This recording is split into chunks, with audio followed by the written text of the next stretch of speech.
show. Have you seen her? Tell me, have you seen her? Oh, I hear her voice as a cold winds blow in the sweet music on my radio. Have you seen her? Tell me, have you seen her? Why, oh, why did she have to leave and go away? But in terms of personality trait, she's more like my side of the family, I think. She's very outgoing. She was a bit of a ringleader in the nursery and other friends, and it's always, it's bizarre because every time I was going to nursery, I'd say, oh, you Madeline? Stones was always talking about Madeline, and it was all the parents like, you know, you start thinking, oh my goodness, what has she been doing? But yeah, she's just really outgoing, good fun, bundles of energy, and very loving.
To an end.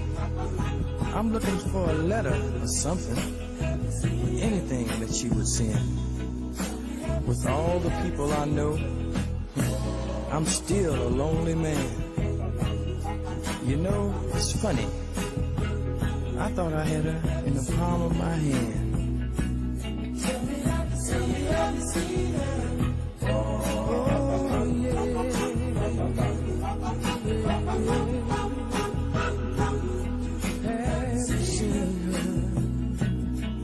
Have you seen her?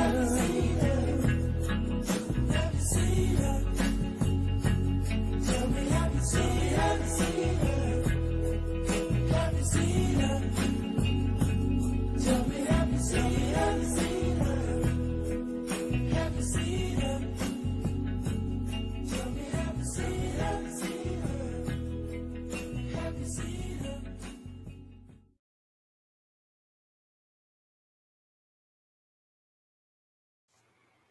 Hello, everyone, and thanks so much for being here. Is that a noise from me? No, that one was from me. Oh, sorry.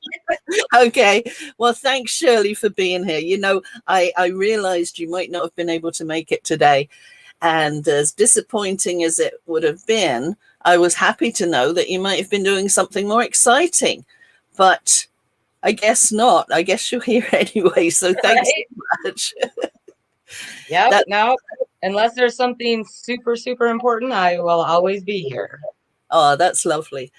Yeah, I was a bit concerned because if something goes up the creek and I'm busy doing my thing, I wouldn't be able to know, because particularly right now, I've had to restart my other computer and I can't even see the comments. So I wouldn't even know. I could carry on for the next hour or so. But anyway, thank you so much. And you'll be there letting me know. So I sometimes have trouble with the audio level, and I just wondered if the audio level was okay for today. But anyway, if it isn't, let me know. I will. So yeah, I want to thank everyone for being here. It's so special. Oh, Bernadette. Hi, Bernadette, my friend that I haven't seen since 1961 from primary school. I'm fine, thanks. Okay, great to see you all, and the mods too. I'm presuming or hoping that there's mods there. They're really good. They pop in every week and help. And I think Carrie's got the day off, and that's great because I think she's going to have a lovely evening. So good old Carrie, but hi anyway. So before I actually get to the topic of today, I just wanted to go over, this is a really, really important topic for me. And in the 14 years that I've been researching into the case and doing a lot of, spending a lot of time researching the statements, the files, everything, I got an overview of what I believe happened. And it's something which I think you can tell by the description has not been covered by anyone else that I'm aware of. In fact, I know that my research has not really been looked at. And I'm so grateful for actually having the opportunity to do these lives. It's thanks, of course, to Chris and Kim, who just totally inspired me into doing this.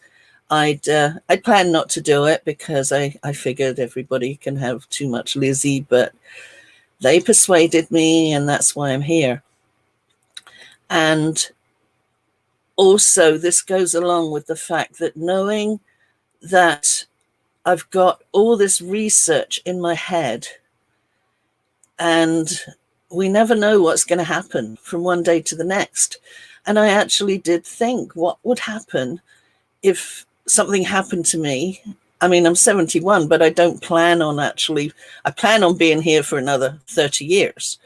I told the kids, when I'm 97, I'll have my own group. Now, I was alluding to the fact that at that time I like karaoke, but it turns out they're Facebook groups. So anyway, partly true. So now I've completely gone off at a tangent. But yeah, I suddenly realized that all the research that I've got, and that thousands and thousands and thousands of files that I've got, that I've kept over the years, would just be lost. So this actually is great because it gives me the opportunity to share what I know. Now, this doesn't mean that everybody else has to agree with me. And that's a given. I can only give you what I know, taking from the files and using those facts to come to conclusions. And the reason this one is so special is because it took many years to actually have a light bulb moment and realize all this information that I'm about to show you when I stop talking. Back in 2008, I saw the CRECHE records were very difficult to read. There was thousands and thousands of posts about the CRECHE, and they were very difficult to read or compare or anything like that. And at the time, I did a kind of a very basic graphic. I did notice, and in 2008, I made a post that there was something odd. There was something about one child in and one child out. That was where, between the McCanns and Russell O'Brien, it was like there was often where Jerry would put Madeline in, and Russell wouldn't show, but he would take a child out, and Jerry wouldn't take Madeline out, if you understand what I mean. One child, Jerry put the child in and Russell took a child out, and that kind of seemed odd to me. It happened quite a few times. So only 3 years ago did I was doing a post on Complete Mystery of Madeleine McCann, which is Jill Haven's forum.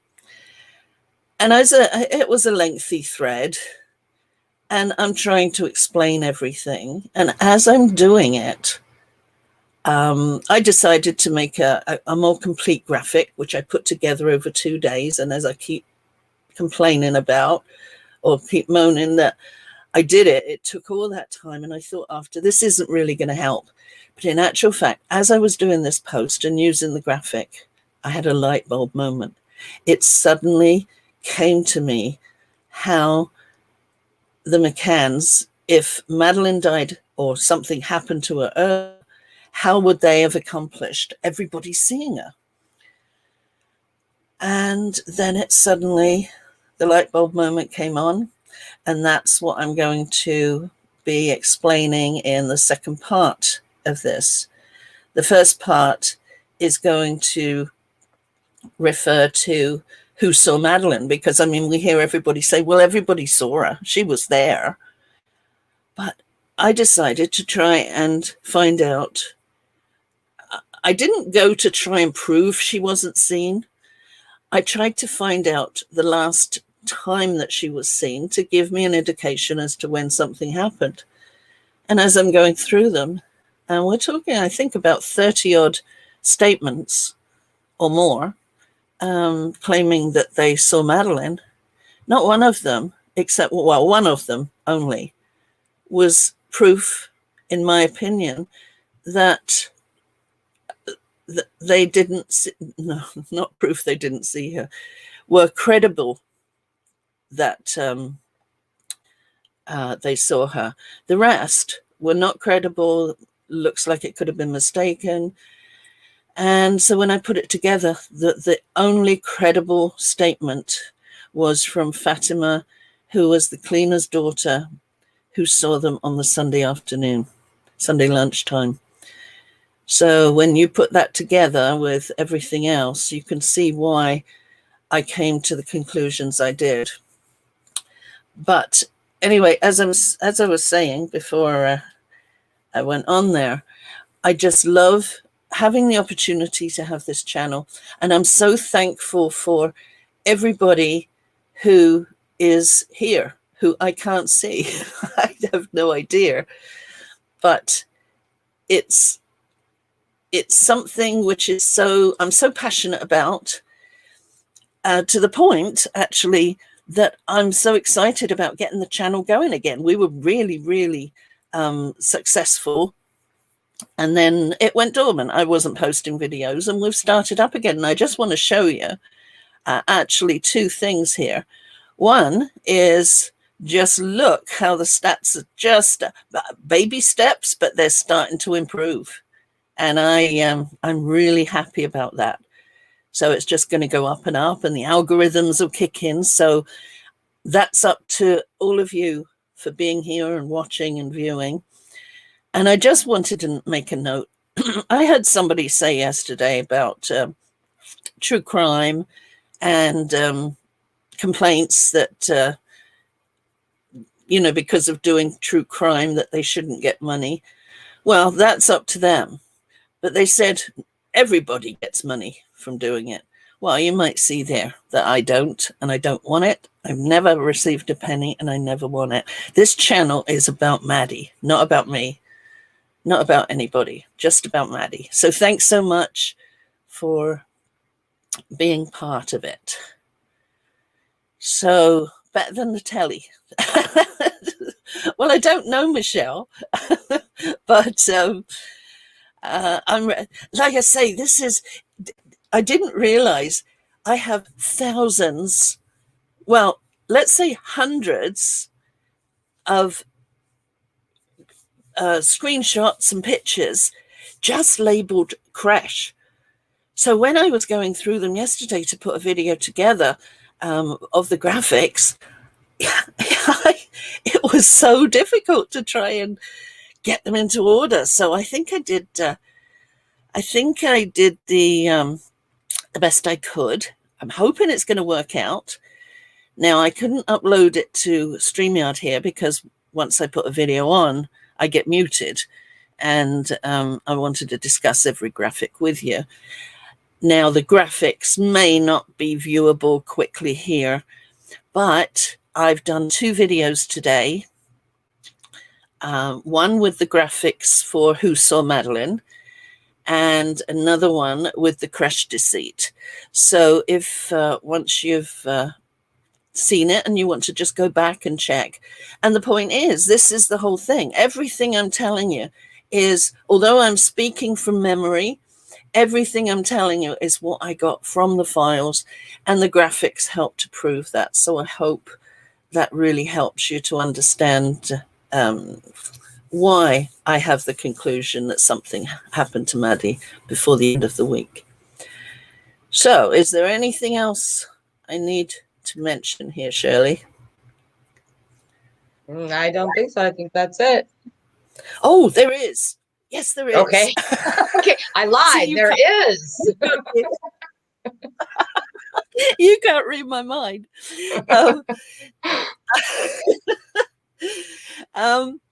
Well, first of all, I don't know if I mentioned, did I? Yes, I did mention Carrie's got a day off. Yes. So have a good time, Carrie. What I wanted to say was I have been so fortunate to get some great guests on. And initially we had Tony Bennett on, and his video is just doing great. And he was such a great guest. And I'm hoping that he's going to come back and talk some more. I don't know about what topic he'd like to talk about, but I'm going to check with him. And then last week we had Peter Hyatt. Now everybody was so excited about getting Peter Hyatt, and they continue to be excited about the fact that he was on. He's highly regarded, and everybody just loved him. I'm hoping that they maybe are going to contact and get some more information from him. But anyway, and I'm not just saying this because, you know, so it looks like we're not leaving her out, but Pat. Hang on, I haven't got to Pat yet. Oh, okay, because I was going to gush all over that. I was going to gush all over her being one of your guests. So I'll let you go ahead. Yeah, well, the reason I left Pat till last is, and there were so many that loved her, so excited to see her. In fact, the same with Tony. I mean, all of them. And this is why I'm so lucky to have everybody here. Unfortunately, not this week, but this is an important video. And even if it doesn't draw in the views from a guest, I don't mind, because it's what I'm planning is to take it or give it to the PJ. This is information that I doubt very much that they've compiled together themselves. Now, it's not going to solve the case. It's not going to do anything. But I think it's important to get the information to them. Just that's the way it is. So, as I was saying, so happy to have Pat here. What was it? The week before last. And now I am so excited because she has opened her own new channel. And she is going to be doing some lives. So all of you who have an interest in lots of other crimes, pop along to Pat. And she's got, I tell you, she's got 180 videos that were on her other channel, which she can't get into. So we're uploading those videos to a new channel. She has been a guest for 20 odd years in the media. And it's quite a privilege to be able to know that she's going to do a live and you can actually get to talk to her.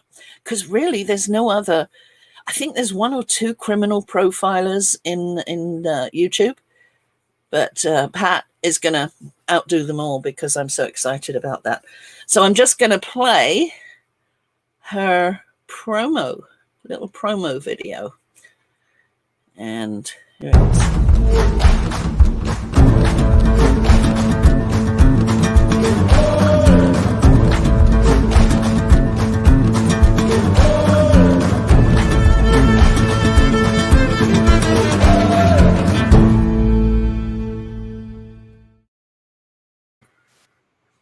So there you go. Isn't that great? See, I wasn't going to forget her, Shirley.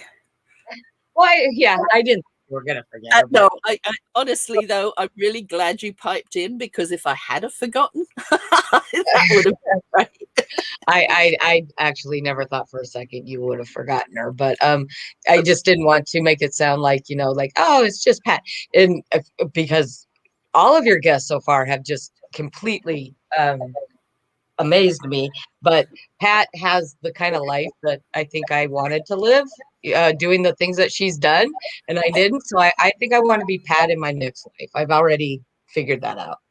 Oh, and yeah, and she's going to be dealing with, I mean, she's, oh, I'm not even going to go into it because it's so good. So just make sure, and I'll make sure that I let you know when she's going to be on. It was supposed to be tomorrow, but I think it's kind of put off till next week, maybe. So I'll let you know. So nobody's going to get, I'm actually going to do a little promo video on the channel, so we can get to see her. Yeah. So before we get started, or before I get started in describing all the graphics to you and explaining why I believe something happened to Madeline, I'm just going to play another little not promo video. It was one that Richard D. Hall, he did a whole series of Buried by Mainstream Media. And on one of them, it was about when Maddie died. And he featured a little bit about me. So I'm going to portion for you. And meanwhile, I'm going to try and get my my video up in the chat so I can see what everybody's saying. Okay, so this is from Richard D. Hall, and you must check out his other videos. What was great about Richard is that he produced these, sometimes I think 4-hour videos, really intense videos. I think I played some last week with, I know I played some last week with Peter Hyatt. He allowed us all to use them for free. No copyright. That is amazing. There's not many people that will do that. So anyway, here we go.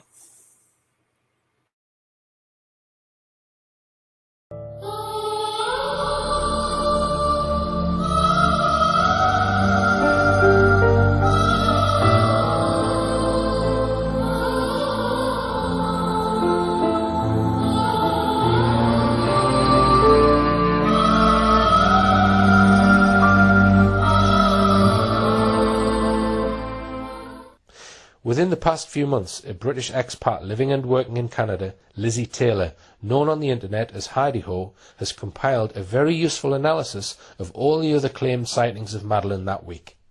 Here are some extracts from her article, based on extensive analysis of all the relevant witness statements. Like everyone else, I once believed that Madeline was seen during the holidays, as there were so many people that claimed to have seen her. As I started to collate the witness statements and scrutinise each one, I realised that apart from Fatima da Silva, who saw Madeline and the family outside the apartment one day, there was not one statement that had a similar degree of credibility. I thought that the possibility of something happening to Madeline prior to Thursday would be impossible, but after reading all the statements, every one, except Fatima, allows for doubt. Some were very obviously mistaken. She then goes on to list other witness statements from people I've not mentioned so far. Here is Lizzie Taylor's list and her comments. Cecilia Diaz-Firmino, receptionist at Millennium, described a shy Madeline and saw them on days they were not at restaurant. Therefore, not proof that she saw Madeline. She may have seen one of the other tapas children. Geronimo Salcedes, tapas barman, admits to not being able to recognize if it was Madeline. Luisa Ana de Nona de Azevedo Coutinho, receptionist, claims to have seen Madeline with the McCann's friend Dr. Russell O'Brien, but his daughter was not in the creche that morning and looks very similar to Madeline, so likely mistaken.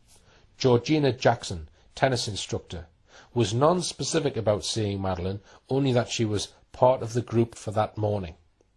Charlotte Pennington, creche nanny. We've already covered Charlotte Pennington earlier in the film. Diaz Romao claimed seeing Madeline at times she was not there, according to the creche record. Emma Wilding did not know Madeline well and makes incorrect statement about seeing Jerry. Paula Cristina da Costa Vieira, cleaner, says she saw Madeline McCann twice leaving the Millennium at about 9:30 to 10 a.m, but they didn't go to the Millennium for breakfast. Non-specific comments that do not confirm Madeline's presence were made by Jez Wilkins, Stephen Carpenter and Daniel Stuck.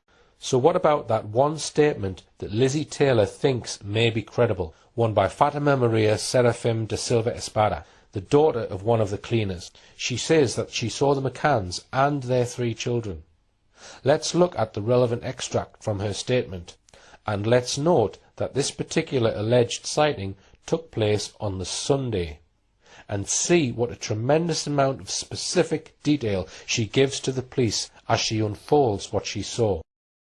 She states that this took place on Sunday the 29th of April, just before she finished her morning shift at 13:30, as she had the afternoon off that day. At about 13:15 she went to help her mother, who was cleaning apartment 5I of the same block, situated on the first floor. She clearly remembers seeing the girl, accompanied by her siblings and mother, leave their apartment 5A and walk to the stairs leading to the floor above. She was very close to them, at a distance of about 1 metre, observing their movements for a few moments, because she was charmed by them. Madeline led the way with a plate, perhaps plastic, in her hand, bearing a piece of bread. As regards the clothes she was wearing, she only remembers a skirt, but cannot recall its description. She noted, because she thought them nice, the type of shoes she was wearing, tennis shoes, light in colour she thinks, which had little lights along the soles, which lit up each time she stepped on the ground. Her siblings followed behind her, wearing the same kind of shoes, and each holding a piece of bread in their hands. Their mother followed behind them without holding their hands. She seemed to remember the mother was also carrying a plate. Moments afterwards, perhaps the time it took to close the apartment door, the father came out and also headed to the apartment upstairs. When asked, she does not remember whether the father pulled the door closed or locked it with a key. So here we have a statement which I suggest clearly is credible. It is not vague, it does not look contrived. Moreover, she sees all 5 members of the family together, and after that I would contend that no one ever sees all 3 children together that week. What about her shoes? Unfortunately, we do not see these in the last photo, so we don't know if they are the same ones as this cleaner describes. However, we do have the photos taken what I think was the day before, and on this one, the playground picture, we can see that Madeline is indeed wearing exactly the same shoes as described by the cleaner. In the last photo, Madeline is wearing a pink dress. The cleaner remembers Madeline wearing a skirt, she thinks, but can't remember what colour it was. It's easy to confuse a dress with a skirt.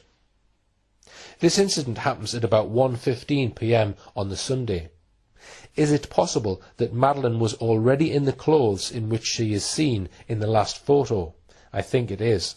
So, in the statement of Luisa Anna Coutinho, we have a detailed, wholly credible statement that is also fully consistent with the last photo having been taken about an hour later by the pool, after lunch on the Sunday. The clarity and detail of this witness statement shows up the other statements from the Ocean Club staff for what they are: vague statements with no detail and therefore lacking credibility.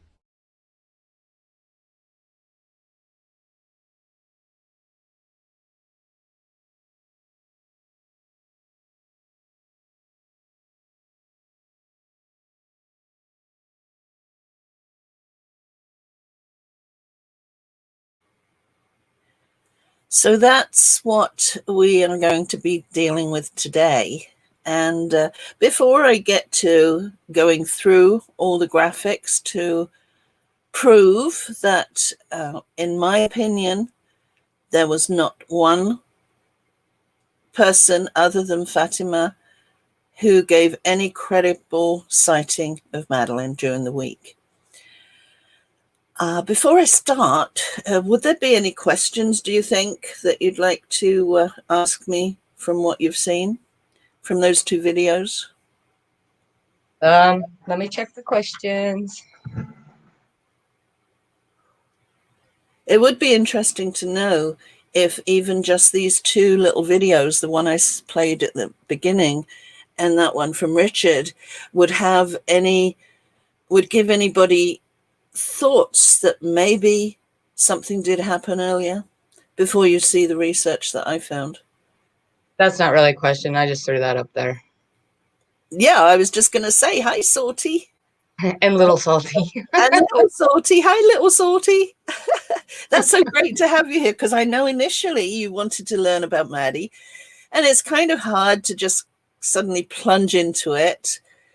But hopefully, gradually, you will get there, because it's a case like no others.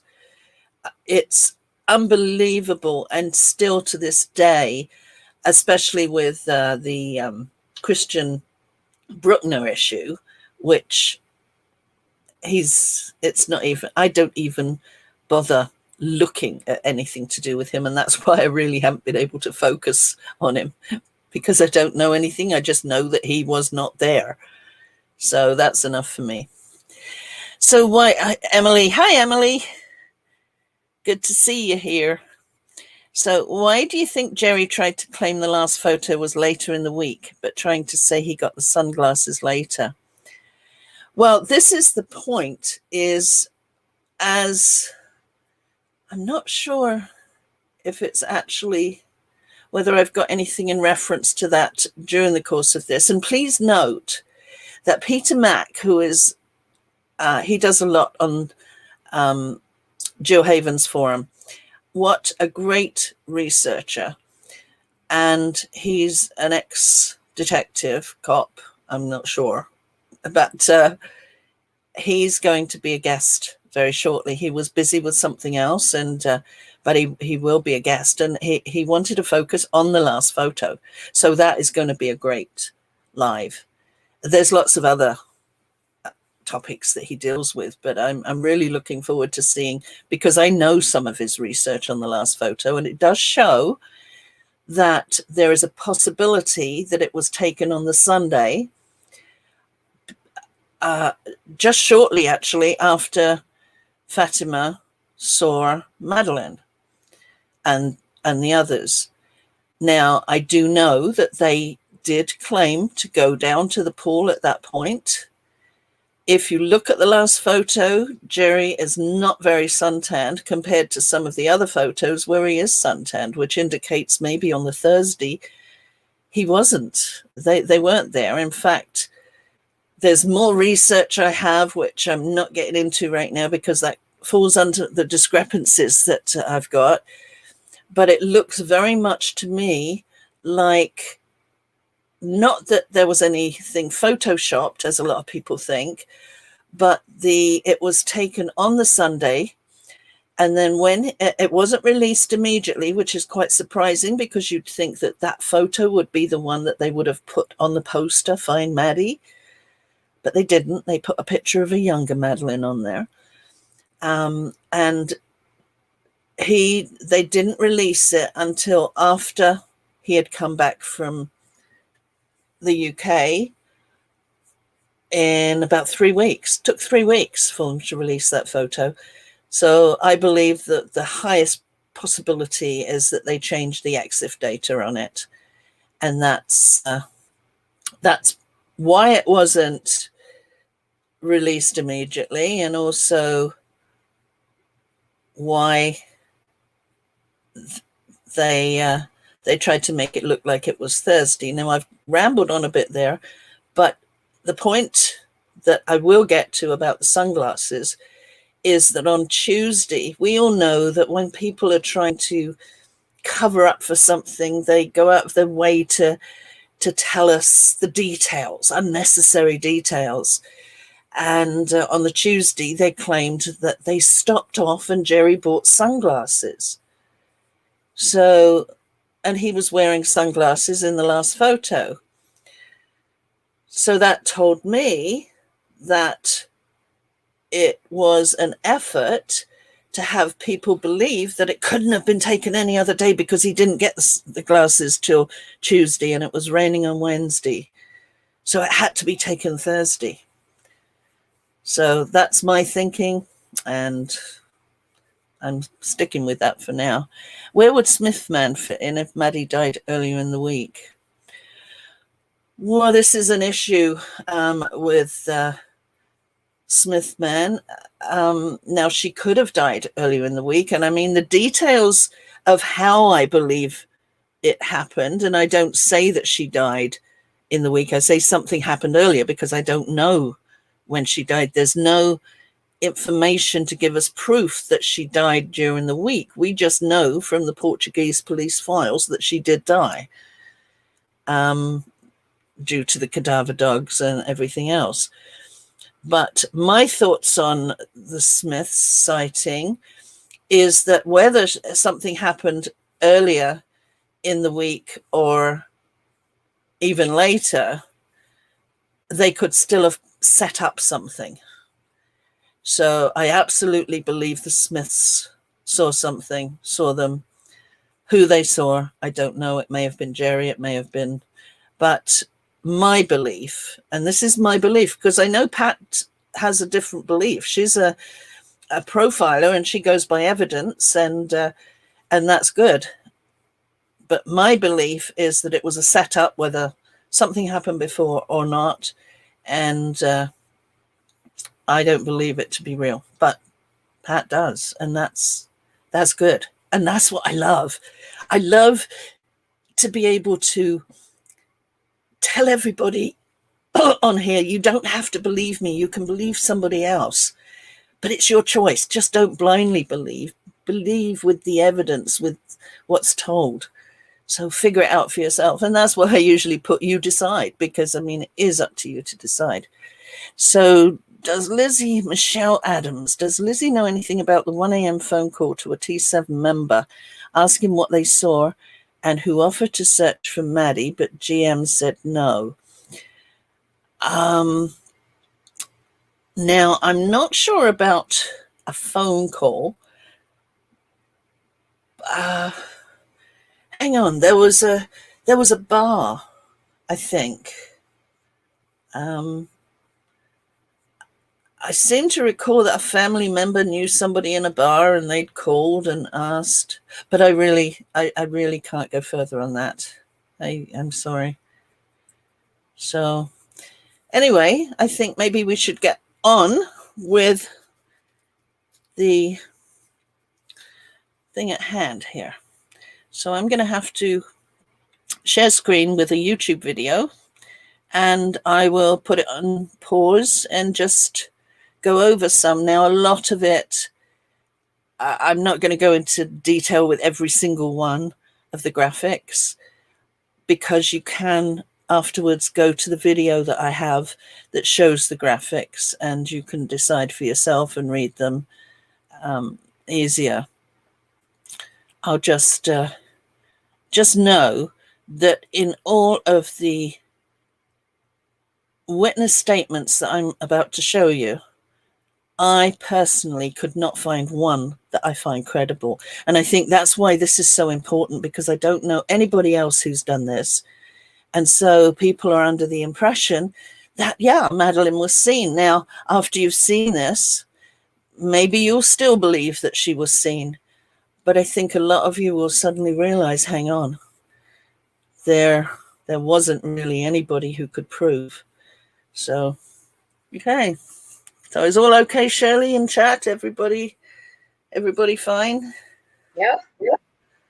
Okay. Well, I haven't done this for a while, but at least I don't have to worry about putting audio on, because there's no audio to it. So I know. Now I'm going to have it full screen, so I won't be able to see anything of what's happening. And if you could let me know if there's anything I need to be aware of. I will.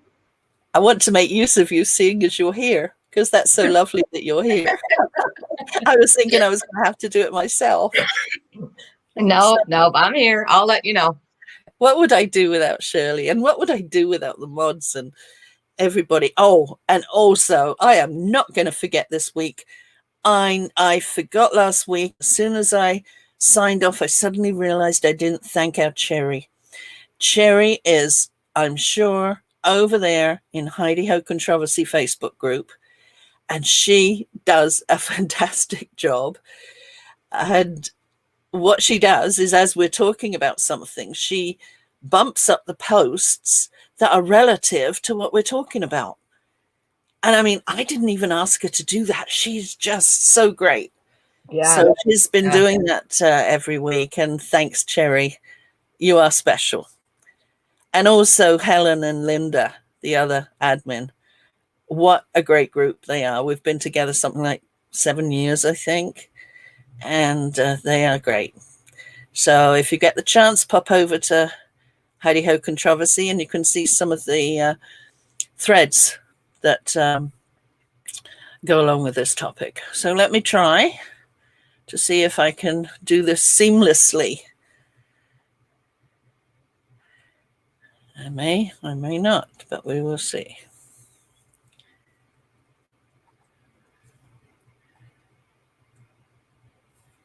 Okay, let's go back to the beginning.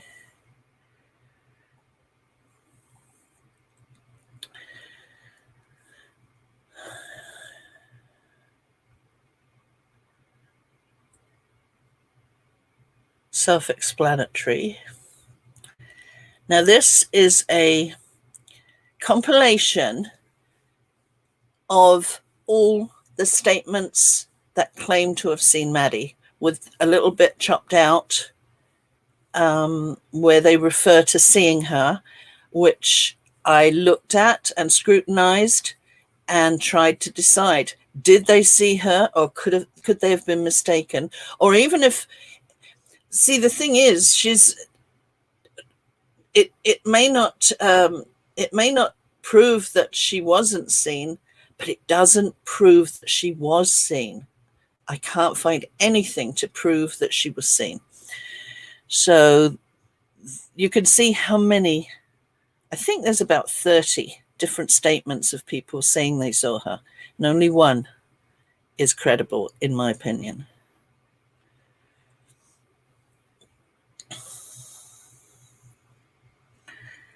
Here we go again. There's some of them there. This was a very early graphic I did. And this is the nannies. So we'll be going over the nannies. Now, before we start, there was one important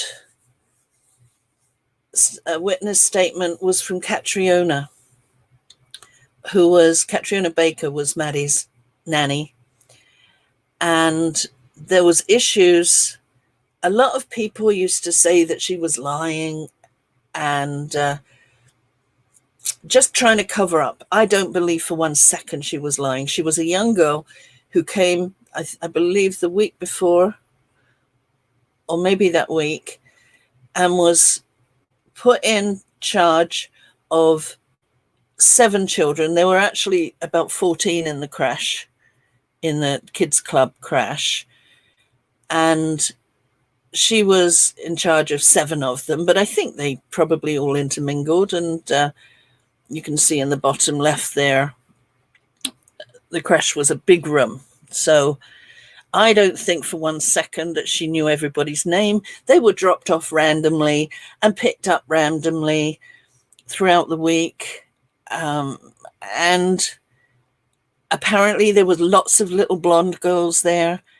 So as far as knowing every child by name and recognizing them, if they only saw them for a couple of hours each day or whatever, I'm not sure. Anyway, that's the main graphic. So this is from her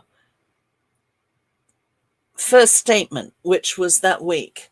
Now, there was 2 lots of statements that were taken by the police that we're aware of.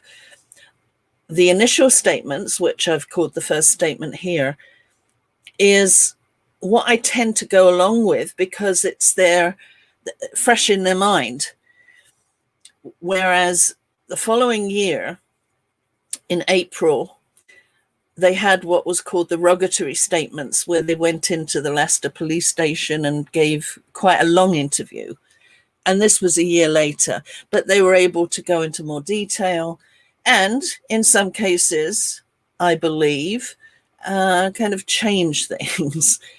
But this was from Catriona's first statement. And it said she's unable to specify if she was present on the Sunday morning. Now, that's something to keep in mind, because when we get to the creche deceit, that will be not important, but it would be a curiosity. So here you can see the creche with 14 children. I didn't include today, actually, but there was a whistleblower program which was taken from a Mark Warner creche in, I'm not sure.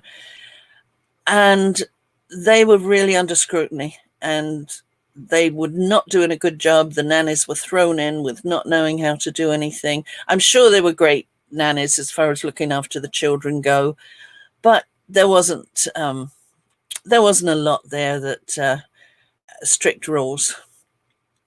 And they certainly were questioned. And that was just 2 weeks before the McCanns went on holiday. So you can also see here that there's a picture of course, we haven't got a front picture. We don't do that. But this is a picture of Jane Tanner's daughter. Now, if you see, she's 3 months younger than Madeline and has similar color hair. You can see how it's possible that they could have got mixed up.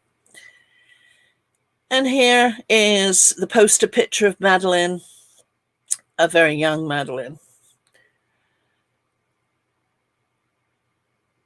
So,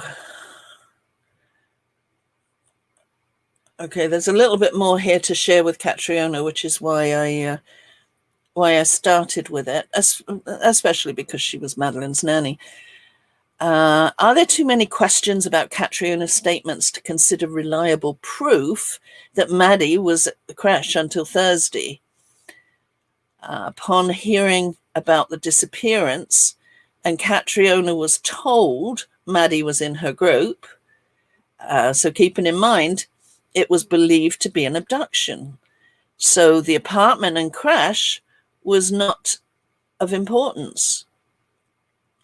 And that is something to keep in mind. When Catriona heard that a child had gone missing and she was told that it was one of her children, she wouldn't have had a concern because she was missing from the apartment and not from the creche. So it wouldn't have been an issue with her to consider there's anything odd.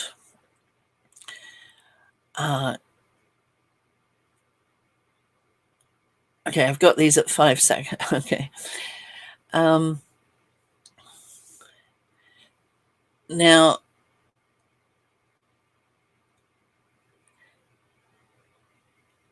Maddie based on, I can't read the top bit.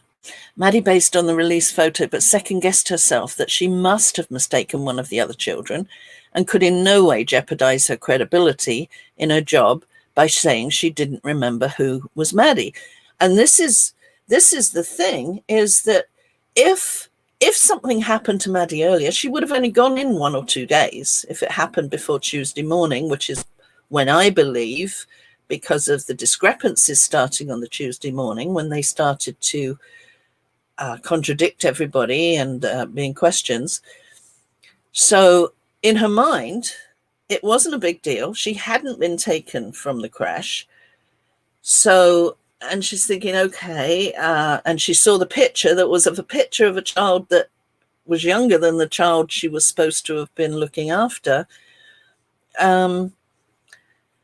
So it's very possible that she probably thought, that, yeah, okay, yeah, that's Maddie. Because she certainly wasn't going to say, oh, I don't remember.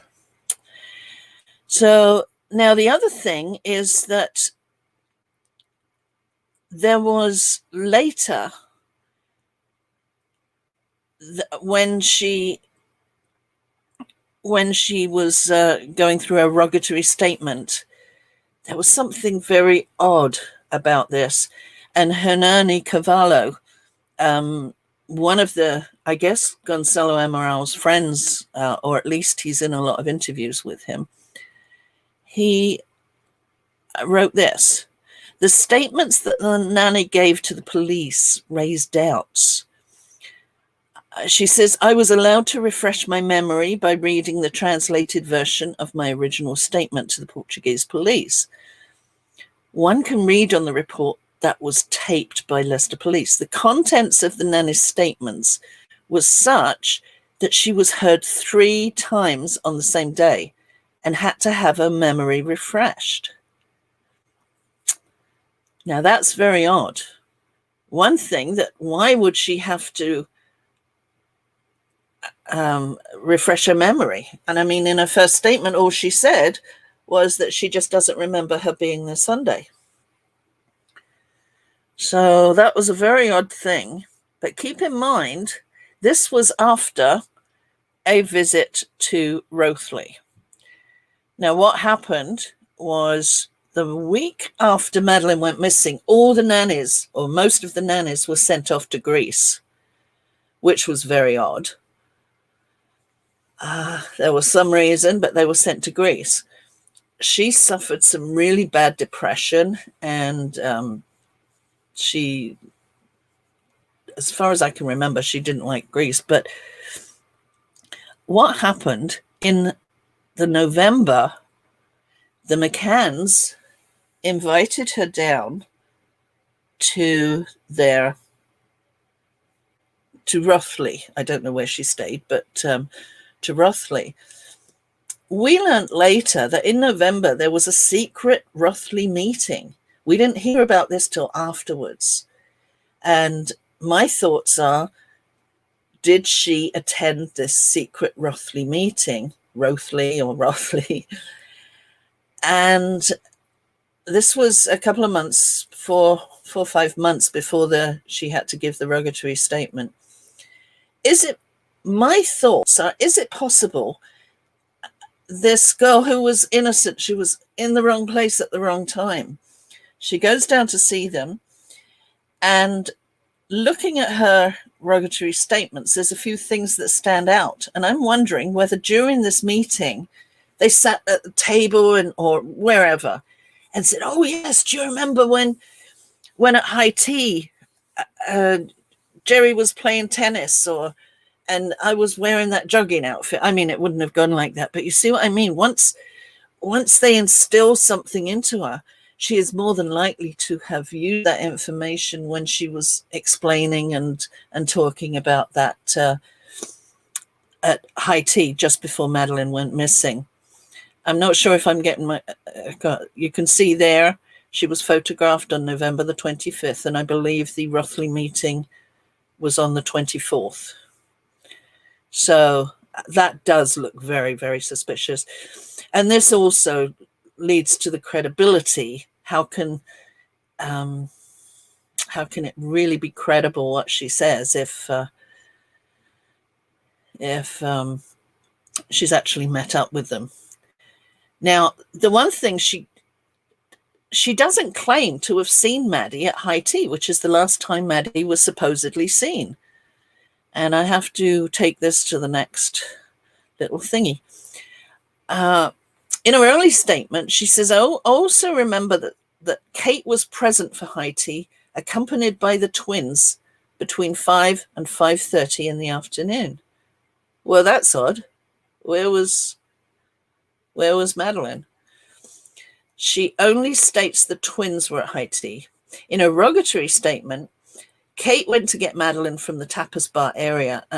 She went, well, actually, there's some things, these are translated, so sometimes you can't take the exact words, from the tapas bar area.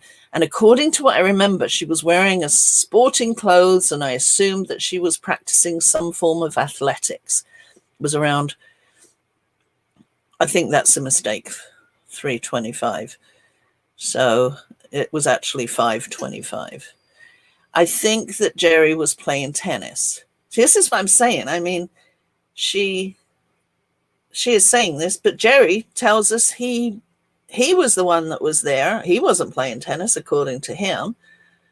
And Kate, I think, afterwards said he wasn't playing tennis.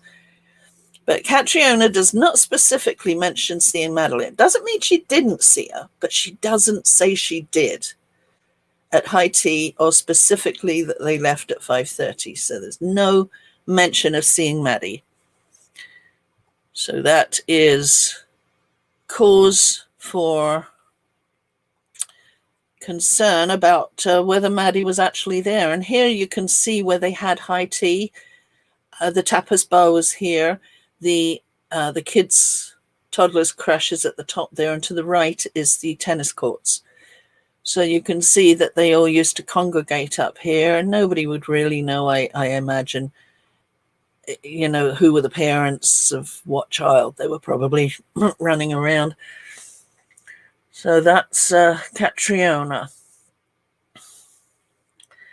Now we'll move on to the other nannies, and this is the graphic that I put forward, put through for them. It's now Jacqueline Mary Williams. She saw her for a brief moment. Now remember, all of these look for something that tells you that there was a good chance that Madeline was seen.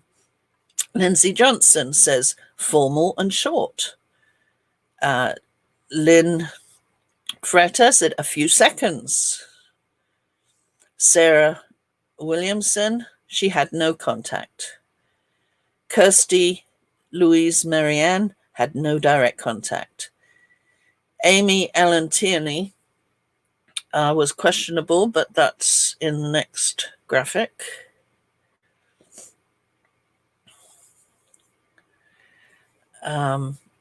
Yeah, I can't see it. So, and all of these are available for viewing. So whoever this was, saw once, did not know her. Stacey Ports. Now, Stacey was the looking after the twins. So she also knows Maddie, as she would frequently come talk to her brother and sister when picked up by her parents. And I've made a note that if this is in reference to lunchtime pickup, as opposed to high tea, because they'd be in another area for high tea, it could only have been Monday and Thursday that Madeline was signed out before the twins and able to visit. So when she says frequently saw Madeline, question. And Sinead, who looked after the twins, only saw Madeline once. I think Sinead was supposed to look after the twins, but it was actually Stacey who I believe looked after them most of the time. Then Suzanne Owen, formal and short. These are her words. The contact was formal and short, and of short duration. And she did not have direct contact with the minor. So you can see how this is heading. Are you seeing any here that look as though they really did see Madeline? Sinead Vine saw her once. And as I say, is this possible that they were mistaken? Then we come to Emma Wilding. Now, she was the other nanny equivalent to Catriona Baker, looking after the other 7 children. And she's not, she does mention about Madeline's father come to fetch her for lunch, but as you will find out later, was it Madeline that he was picking up? But anyway, when questioned, she states that on Wednesday, May the 2nd, her group and Madeline's group went to the beach, but she's not sure if Madeline was in the group or not, and does not remember having seen anybody taking photographs. She remembers that during the afternoon of May the 3rd, Madeline was at the mini club, but she does not remember at what time she arrived, and if on that day Madeline accompanied the other children at 4:45, ready as to go over to the high tea. So she's in the same crash, and she's not aware of Madeline. As regards Madeline, she did not spend much time with her because she was not in a group. She did not know her well, but Madeline appeared to be somewhat shy. Now, we all know that we're told that Madeline was pretty not shy. This was noticeable in the first days since she met her. She noticed nothing abnormal in any other aspect. And I think I mentioned the bit about the beach, but she's not sure if Madeline was in the group. So there's nothing there that I can find to say, yes, Emma saw Madeline, and she was in the same room as Madeline. So Charlotte Pennington, we kind of gloss over because Charlotte Pennington's a little bit of probably a very nice lady, but a bit of a drama queen, and looking, I don't know, she's in with the fairies or something. She likes attention, let's say. So this witness states that on 2 different days, Sunday the 29th of April and on Thursday the 3rd of May, she had direct contact with Madeline, telling her stories and speaking. What we're supposed to believe, because the baby club is right within, it's just off the kids' club room. And on Sunday and Thursday, that was her very first day of looking after her babies. And yet she tries to tell us she was off reading Madeline stories. No, it doesn't ring true to me, amongst other things. So she does not have the credibility, as far as I'm concerned, that she actually saw Madeline. Saw her for a few seconds. Lindsay Johnson, oh, this is going through the formal and short. No direct contact. No contact. Possible incorrect statement. Yeah, there was a difference between when he was supposed to pick her up or not. Mistaken. Full contact. Sinead saw her once.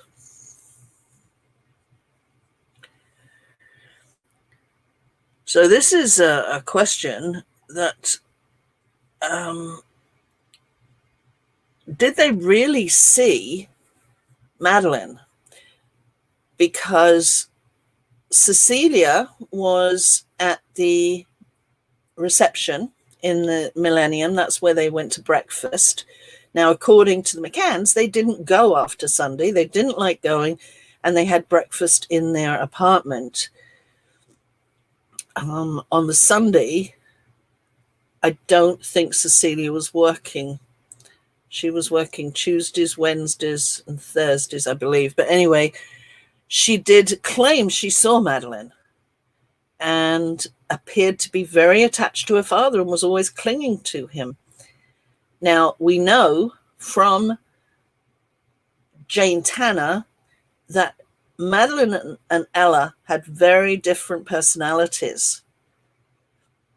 So she was describing a child that resembled Russell O'Brien's child, who was at breakfast every morning.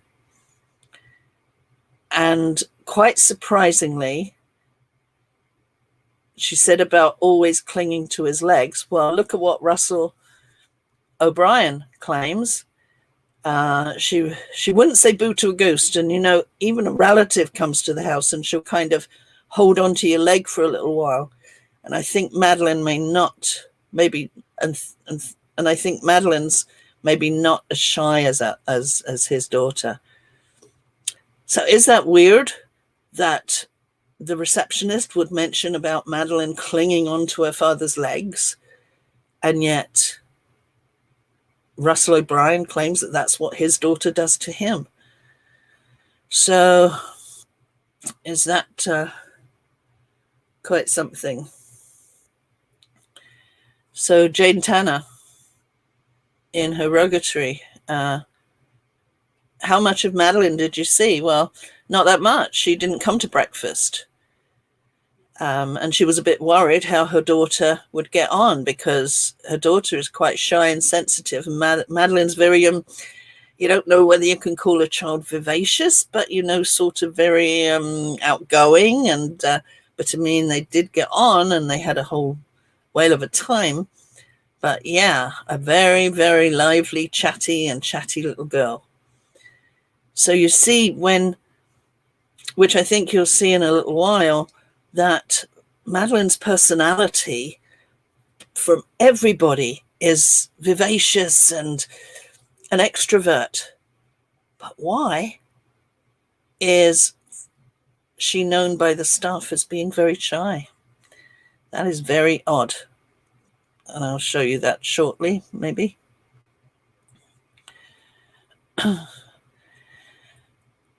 Yeah, this is still Jane Tanner. She's a bit more reserved, quiet, and hangs back and sees what's going on. That is not what Maddie would do, but that is the kind of child that all of the staff seem to be describing.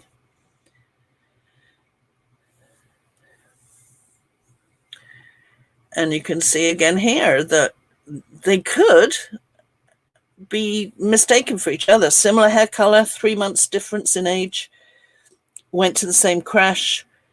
It is possible that somebody was looking at Russell O'Brien, Jane Tanner's daughter, and maybe mistook her. But how? We'll see a bit later how that could be possible.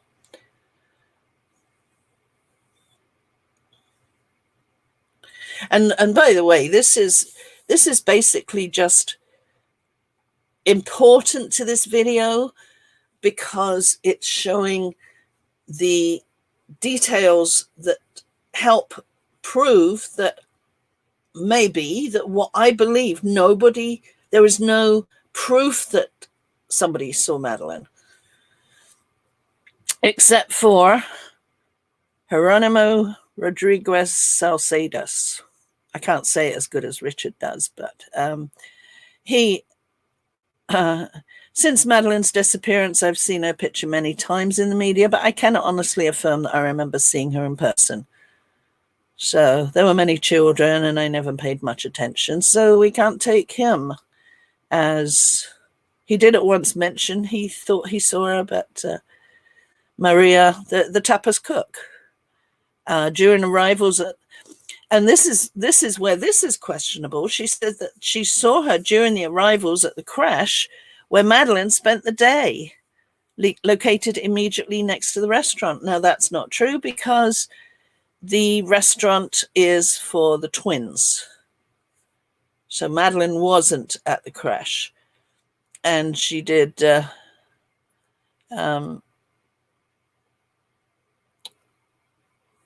yeah, she could have been mistaken. There's no proof there anyway. That's the point of what I'm trying to show here. Not that they're wrong. I mean, they could have seen Madeline, but there isn't any proof, and I missed one. Never mind. You can see them all after. Now, this is the cleaner's daughter, Fatima. And this is the one sighting, which I think you've probably seen better in the video that I played of Richard's before I started. She has no hesitation in confirming that she saw the child before her disappearance in the company of her siblings and mother and father.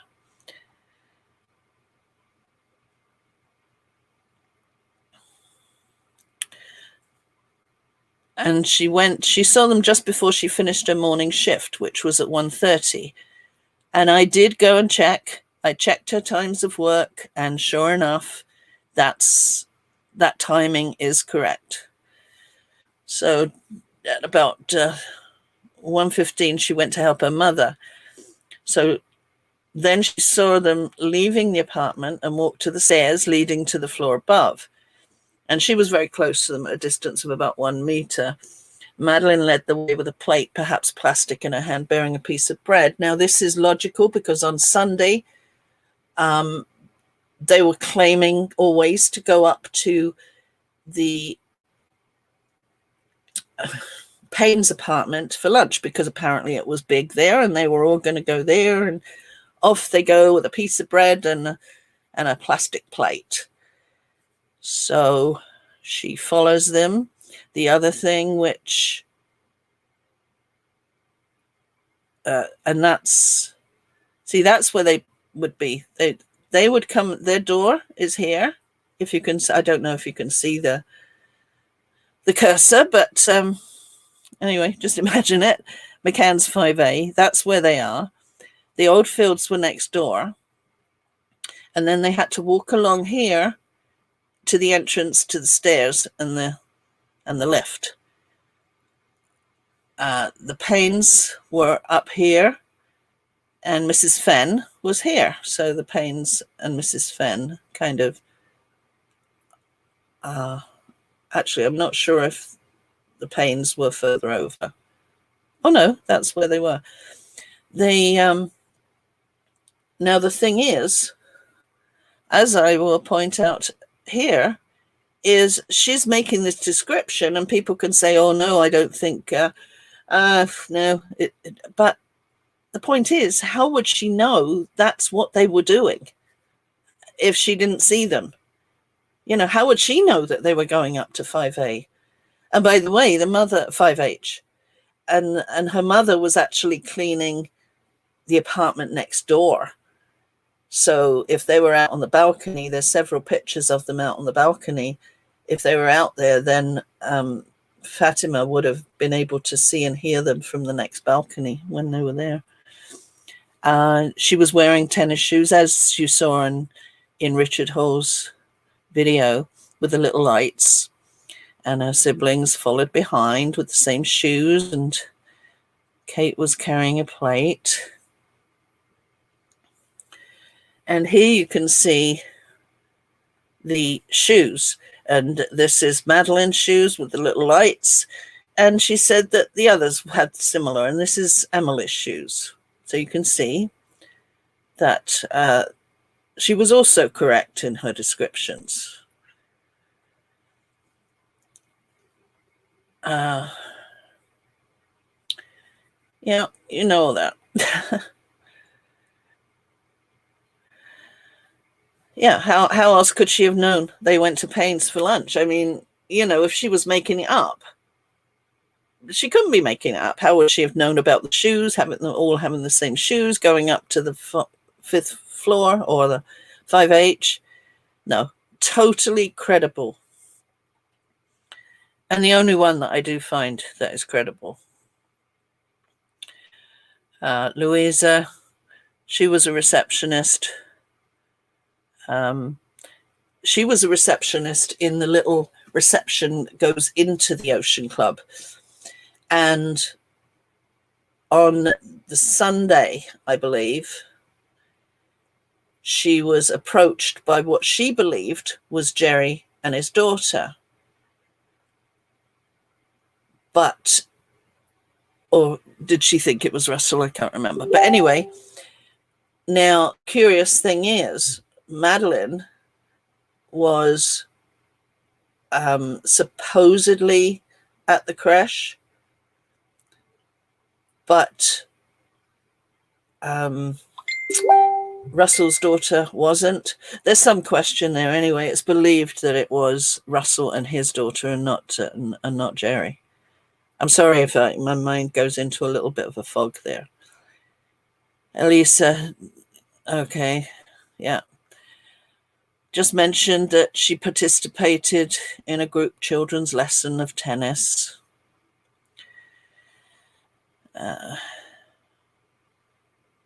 Yeah, just a general viewing of what could have been Madeleine. Alice Stanley and Chris Unsworth were the took them sailing, and they were supposedly sailing on the Thursday morning. But I find it very odd that there are no formal statements for them, because that would have been one of the last people that saw Madeleine. And there is no formal statement. So there was nothing there to say that they saw Madeleine. We're getting there. We're on number 25. 26. Jeremy Wilkins really didn't give any great indication. Stephen Carpenter, he really didn't know. I realized he didn't know until after it had happened that Madeleine was in that group. Bridget O'Donnell, she wrote a long, lengthy, I was going to say Barnes and Noble, but I think there's another name for it, a flowery article about all the little girls all looking the same, all blonde and pink and pretty. And Madeleine must have been there. That was on the Thursday while Madeleine wasn't there, because that was the Sharks playing tennis on the Thursday, not Madeleine's group, which was the Lobsters. And then we got one really, really important one here. Miguel Matias. He is the maybe the owner of the Paraiso restaurant, where they all went. All the other friends went on the Thursday evening, and he absolutely believes that he saw Madeleine and her dad dancing, and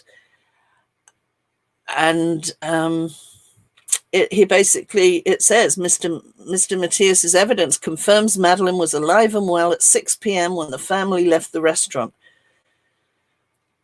The fact is, we have the CCTV footage, and the McCanns were not there at that time.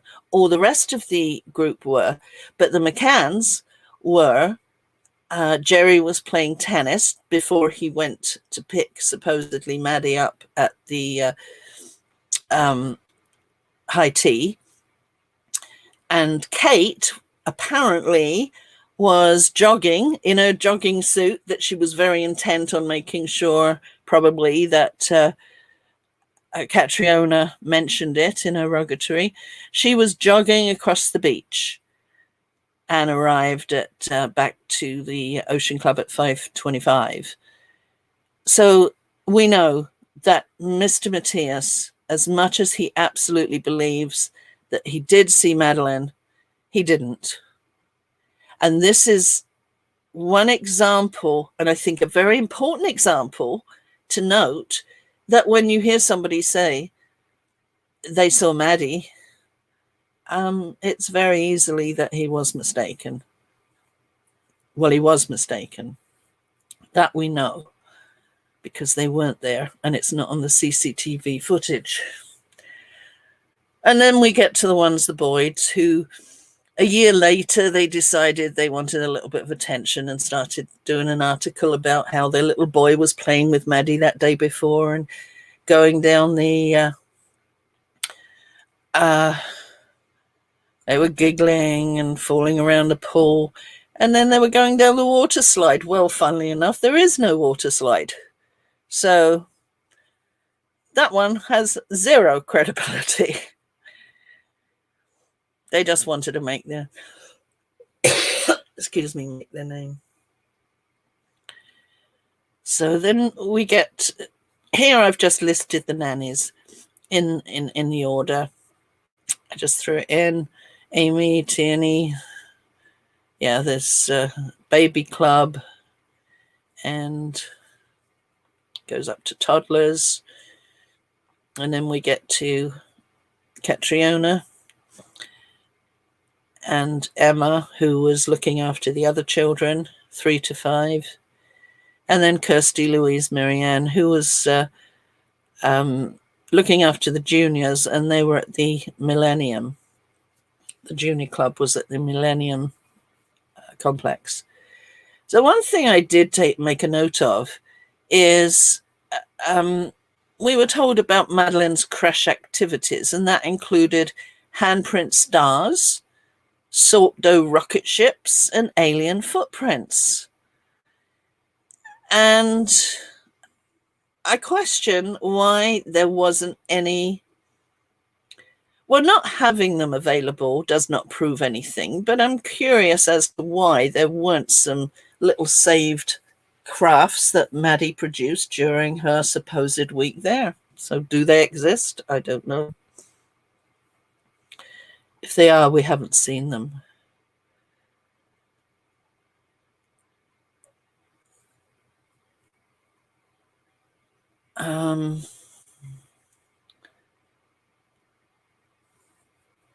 Okay. There was another witness there, but I can't remember the name.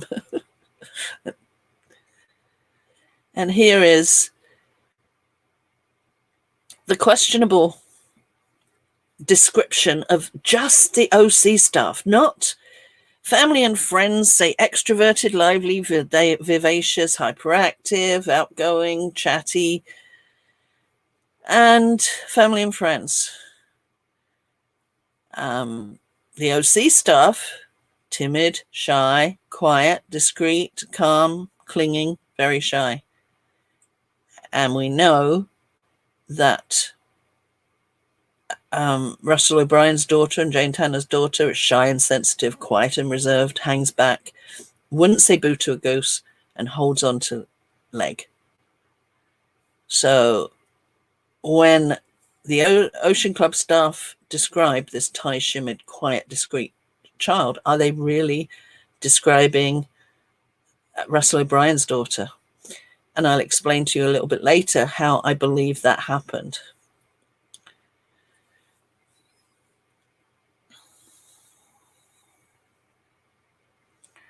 So that's, we've already gone over that, whereas clinging. You can see that even one of the other children in the same group as Madeleine, this is 3 of them, all from the same creche, and they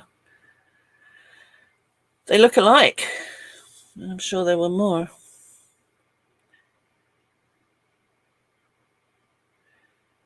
You can see here that Madeleine looks very much similar to the other children. So if you were shown this picture down in the bottom left corner, which was the poster for that night, would you, knowing there were lots of other young children, little blonde girls, does she resemble the 3 on the top, which were taken while she was on holiday? I mean, they do look all very different, but this looks very, very young. And I have to wonder, and this is just my theory, this is not a fact, is that the reason they used a younger one, if you think about the fact, not the fact, but if something had happened to her earlier and they were trying to have everybody believe that this is who you're looking for, if they'd have put up the picture from that day, let's say the last picture, especially with the pink outfit and the hat, what would happen if Catriona, if something had happened earlier, if Catriona said, no, I remember that little girl on Monday, but I don't remember her this week. And by the way, she's wearing what she wore on Sunday. You know, you have to wonder whether they went to that extent to manipulate the fact of putting this younger picture up. Really doesn't look like Maddie that was on holiday.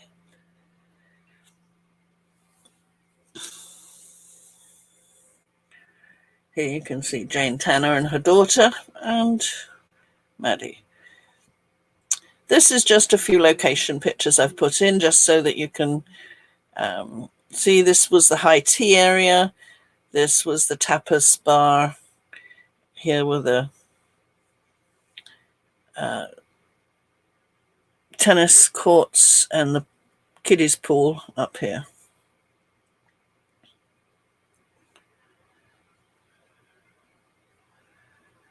This was from an original photo from back in 2007.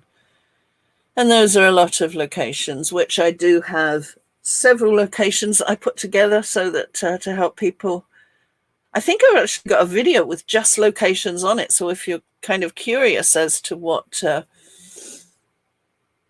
area was like, then they might help you.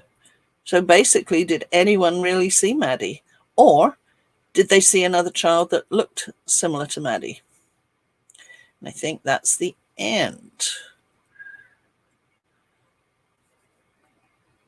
So I think I was a bit concerned that that would be very kind of boring to go through, but I think it was important because now you may question when you say, yes, people saw Maddie during the week. You can look for yourself. All of the, or if you can't find it, just ask. I will show you any or all of the graphics in an easy to read form to show that there really wasn't any credible. So that kind of told me the possibility that, okay, she was last seen on Sunday. And I'm wondering how others feel. Are there any questions on that?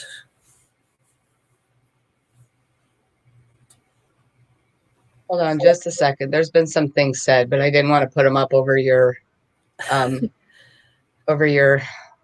video. Well, first thing, and I don't know if I can find it. There's kind of a discussion going on. Someone asked whether there was anybody in here that actually thought they were innocent. The parents were innocent. And then that leads to the question that I was going to put in there, but I didn't. Innocent in what way? Because so you have whether something happened to her versus she was kidnapped. If you throw out the kidnap, then you have, are they innocent of hurting her like it was an accident? And then just covering it up, or are they actually guilty of hurting her? So that's kind of a question that's going on in there right now. The one way I'll address that is we try to be very careful in Heidi Ho Controversy, which has been our main group. And there has never been any evidence that she was hurt or the McCanns physically hurt her. So we don't, I don't like to actually go to how that happened or what happened, but I have noticed while I was putting the transcription from Gonçalo Amaral videos, which are in Portuguese, I have noticed that he has occasionally alluded to the fact that there may be more to it. Don't want to start anything with that. I'm just not quoting, but paraphrasing what he said, that there is a possibility. But I do believe it was an accident. I want to believe it was an accident, put it that way. We don't know, so it's really not something we can make an assessment on.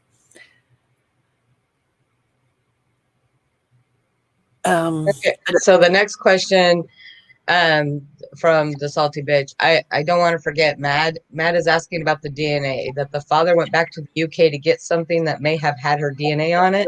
Yes, that's exactly it. And this is another issue. There was so little DNA in the apartment, which is odd. This child was supposed to have been there the whole week. And yet he had to go back to UK to get her pillowcase from the UK so that they could use it to get her DNA. Now, is that not something which stands out to you as very, very odd? They claimed that the toothbrushes they all shared. Here's another one. They claim they didn't pass over a hairbrush. Her hairbrush. Now, there's one of the main things that you would have for DNA, right? Now, they didn't pass it over.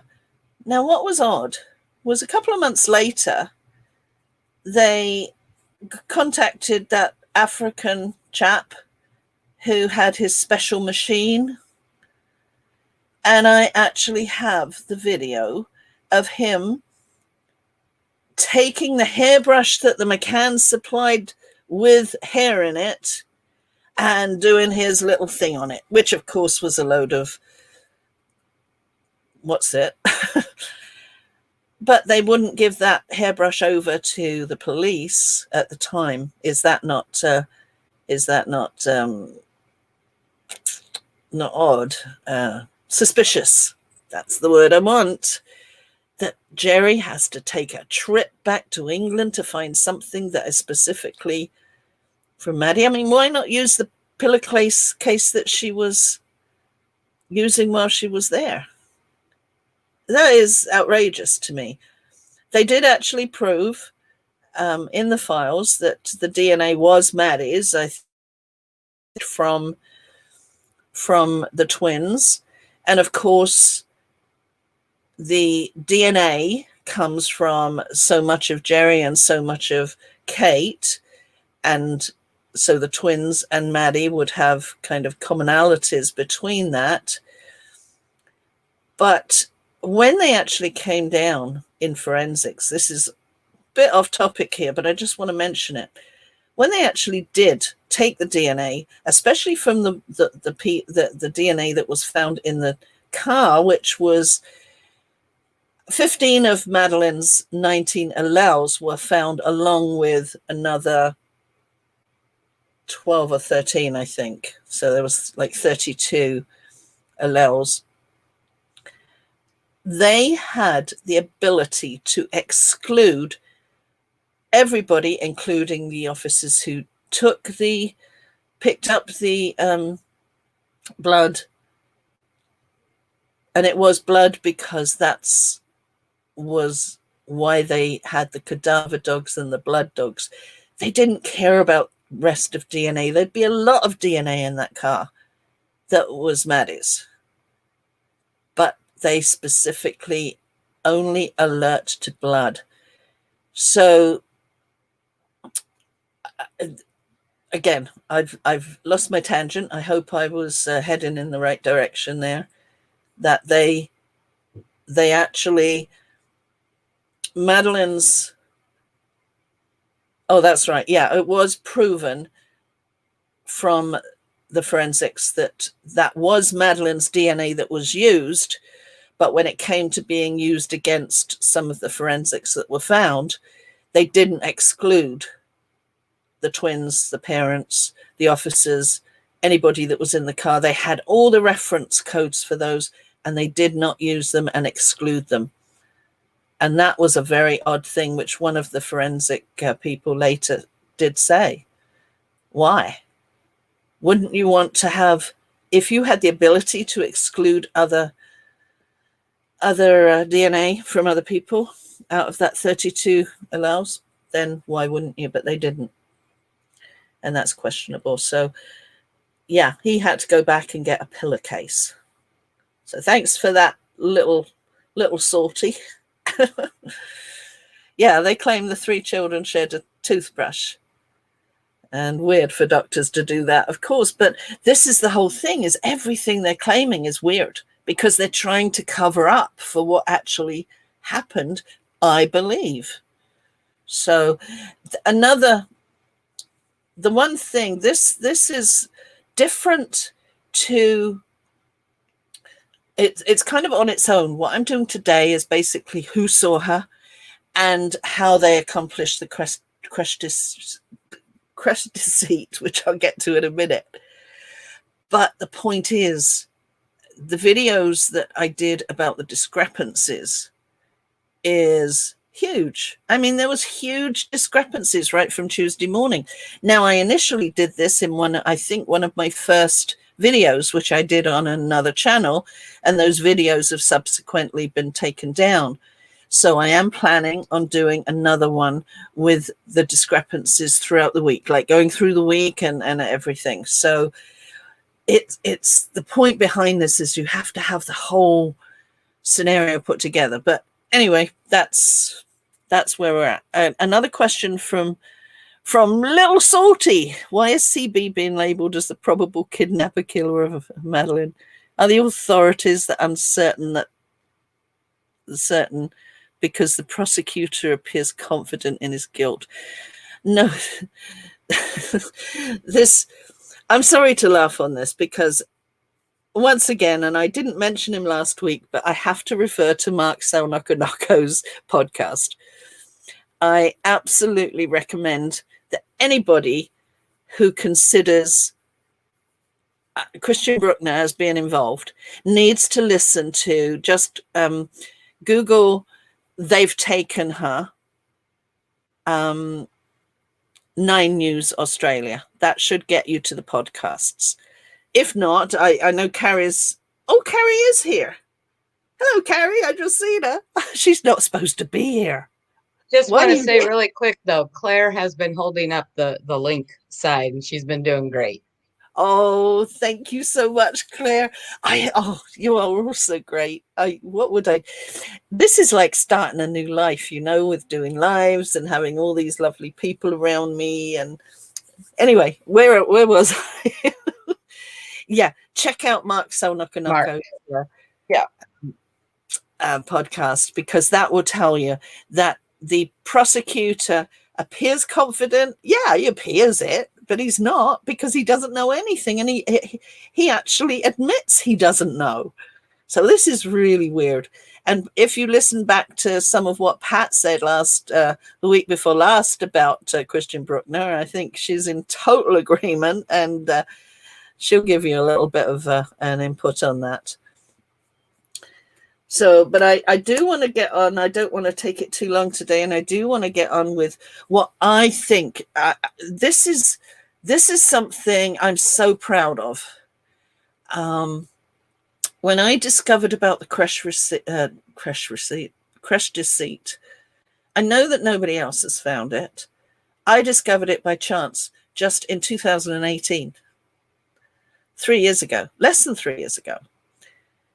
And it was a light bulb moment. And at that point, I thought, wow, because the point is, for any of us that claim that something happened to Maddie prior to Thursday, I think it's our responsibility to explain how they got away with it. Because if you can't explain how they got away with it, then it's really not good to well, I did it for several years, but it's really not, you really should. I feel responsible, and I've found what I believe is the answer. So I will just answer Little Salty's question here. Oh no, it's the same question. Okay, we're done with that question. So sorry, I got a phone call, so I didn't get to take that off yet. Quite all right. Sorry. Quite all right. And I wasn't on mute when my phone started blaring, so I was scrambling trying to hit the mute button. Okay. Well, I'm surprised I haven't had a call today, but anyway. So I think I don't want to keep it going too long. And this is a kind of a weird one, because it's so important to me. As I say, I'm so proud of my accomplishments in this, and I know nobody else has it. Nobody else has done a Who Saw Madeleine research, and I feel positive, and I'll tell you why in the middle, as to why I'm probably the only one that managed to actually figure out a very, very, very simple technique that Jerry, the McCanns, and Russell O'Brien used to have it appear that Madeleine was in the creche during the week.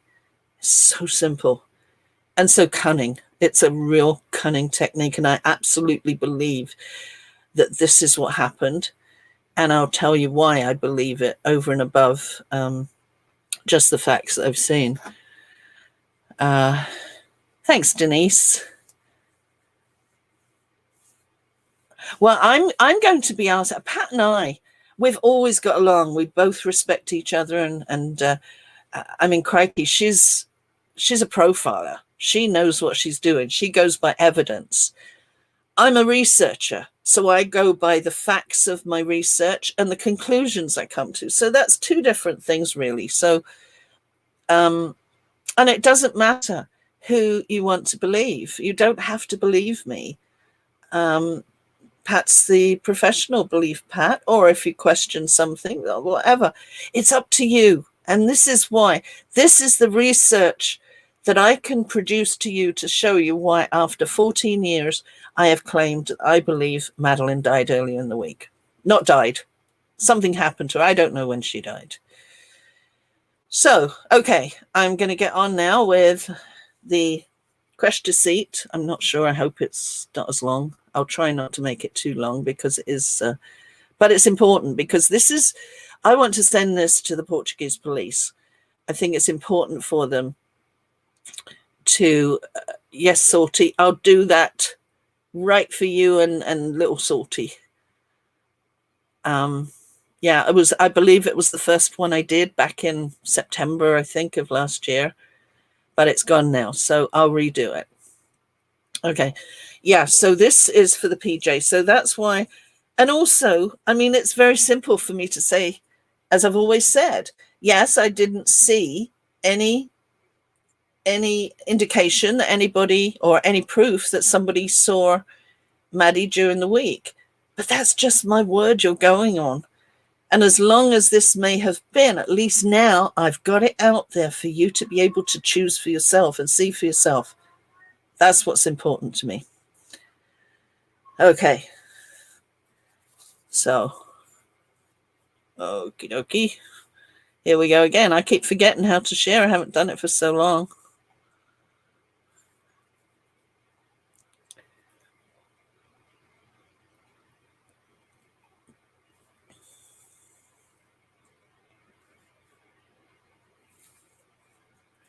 Okay, looks like we're getting there. Golly, and I had it all set up. Oh, but I forgot to turn it on.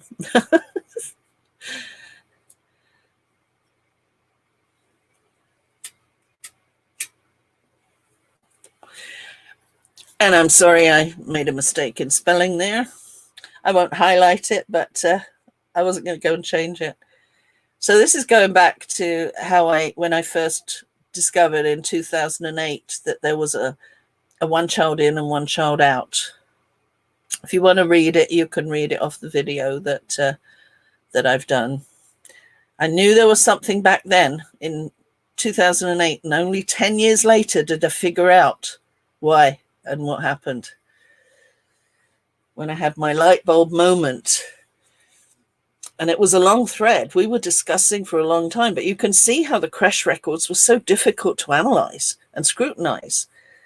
So I first put together this little graphic, which very pretty and kind of helped. But then I decided I needed to do the newer and more detailed compilation, which looked like this.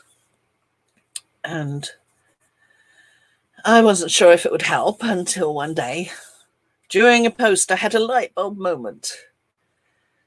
And okay, I'm going to read my light bulb moment to you. Tuesday morning was mini tennis. Both Maddie and Ella were signed in, but even though we're told that Russell walked with Jez and Jerry to pick up the children at lunchtime, only one child was signed out. Russell did not sign the register. Could it have been Russell's daughter in the creche and Jerry signed? Hence, the nannies would have thought that he was the little girl with the blonde hairs, daddy, later thinking it was Maddie, but may have actually been Ella. Tuesday afternoon, Jerry signed the register at 2:30, but Catriona filled in for Russell's daughter. Now, Maddie was not signed out on Tuesday afternoon, but Russell signed his daughter out. One child was signed in and only one child was signed out.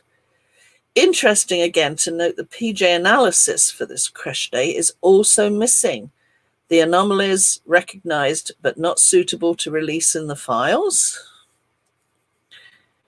And this is where you can see here, they both arrived in the morning and in the afternoon. Now this is after a walk with Jez going to the creche. So Russell was there, but he didn't sign. And yet when it came to the end of the day, Russell signed, but Jerry didn't. So the analysis of the creche registered dated the 1st of May is missing. It's kind of important, held back.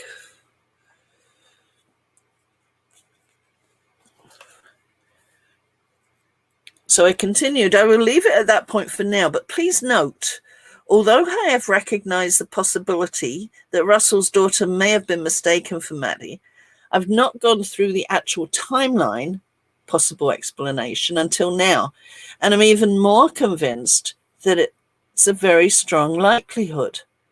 We are here to discuss, and all I'm asking is to consider the possibility that it may have been achieved this way rather than disregard it. Takes a lot of thought, and I know many don't have the time or inclination and motivation to go into understanding the detail that I've explained as a possibility above. But for those that do, I welcome your thoughts. Thank you. It was very new to me, but it does seem to fit into place as I was putting it together above. ETA. Because this possible explanation was achieved as I was writing the post, I haven't added Wednesday and Thursday yet, so don't know if there be a possibility of explanation for those days. This is because it suddenly occurred to me on the Tuesday what had happened. As I mention a lot, I never know what I will find as I do my research. I don't have a theory and make it work. I just look at the information and try to make sense of it with no idea what I will find. In this case, I'm quite taken aback how it could make sense. So you can see, I don't say, oh, I think this is how they do it. Let's see if all the information fits. I didn't even think that way. I look at the information and then all of a sudden have a light bulb moment as how it does fit. I was quite shocked that it took me 8 years to actually find it. So only 3 years ago, that's kind of... So looking at the new graphic, I realized that usually, not all the time, but, you know, it didn't need to be exact because the creche register may have been out in the corridor where they signed it or didn't sign it, or Kat signed it or whatever. Usually Jerry and or Kate arrived at the same time to drop the children off or picked up, regardless of different activities. This was usually when one child was signed in, but the other child was signed out.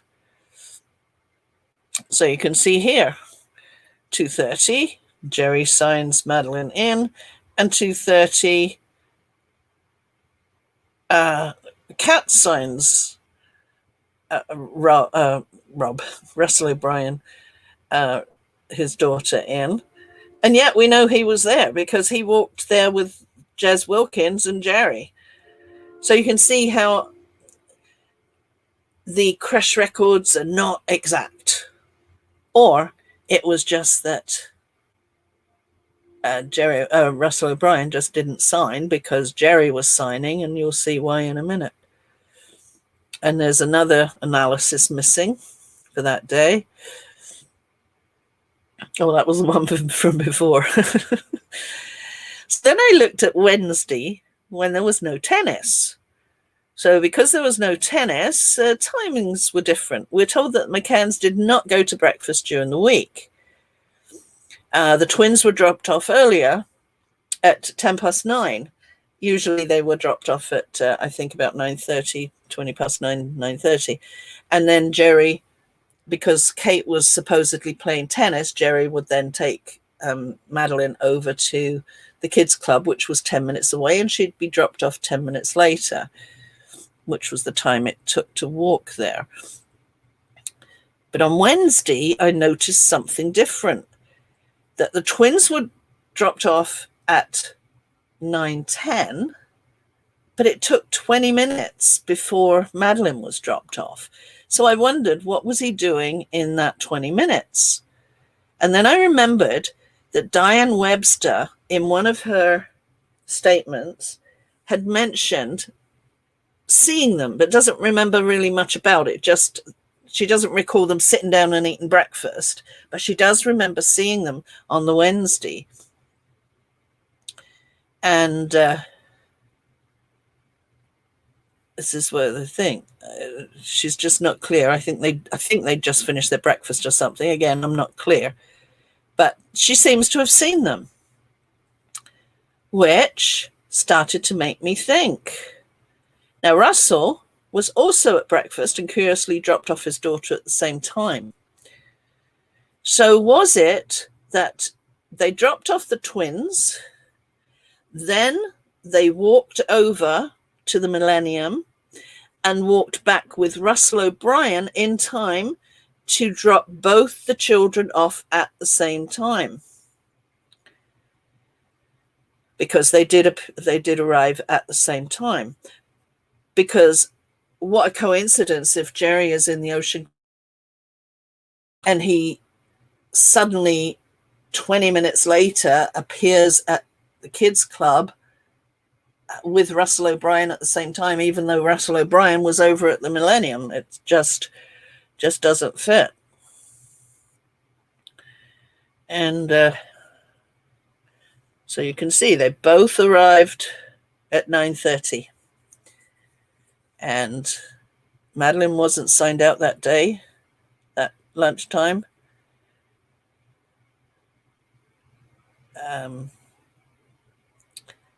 But Kate signed. Oh no, that's the twins. Yeah, it starts to get confusing. But anyway, that's why I did the graphic, to help me remember everything about each day.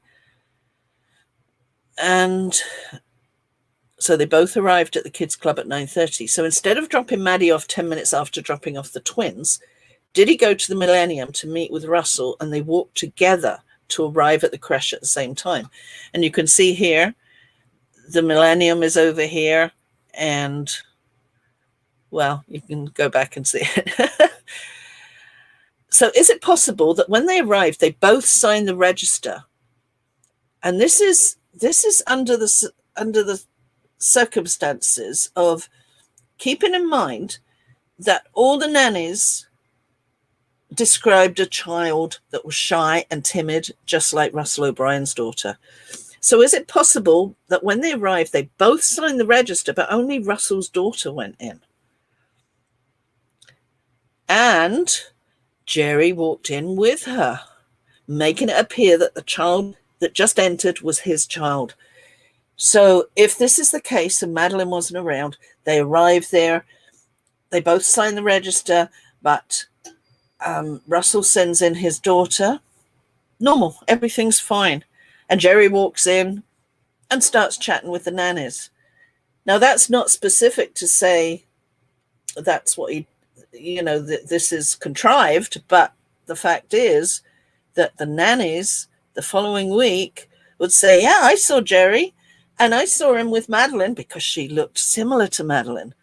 So can you see where I'm going here? That it is very, very possible that this is how they achieved it. And that you can work through it on a lot of the other days too. This isn't just a one-off. So I absolutely believe in the fact that they disappeared and was seen at the Millennium and came back with Russell tells me this is so possible, so possible. And it was only in my mind that I was lucky to remember that comment from Diane. I mean, if I didn't remember that comment, I wouldn't have that knowledge.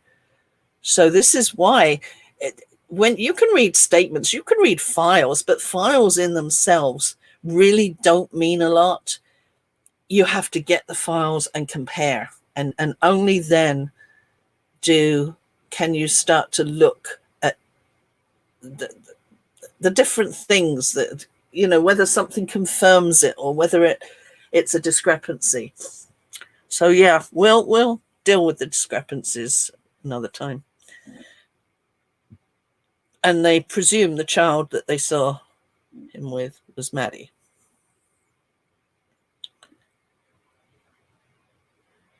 And again, I've used this picture before. Is it possible that she was mistaken for Maddie?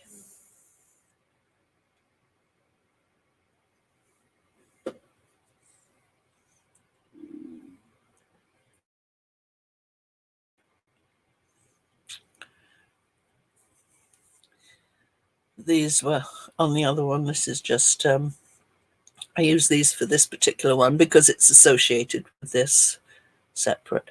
Now here is the, I went one step further after doing the CRECHE records and started to indicate all the questions about each one. It's all very confusing, but it's there. If you want, you can look at it, you can understand it or not understand it. Just take my, you know, I believe in everything I did. But if you want to question it, by all means, go ahead.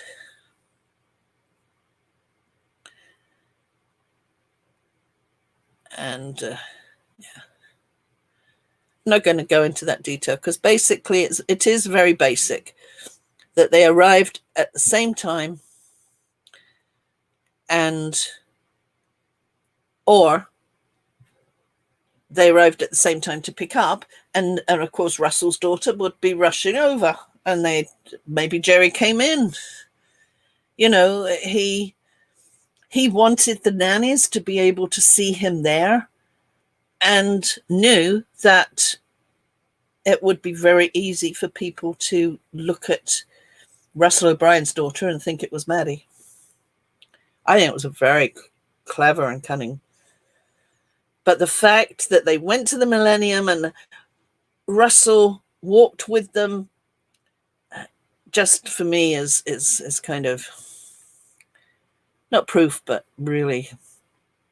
There are so many discrepancies regarding CRECHE records, and it seems the PJ have held back on info on the days that I have seen questionable issues, which I pointed out. And I'm going to go past all these because you can look at them individually on the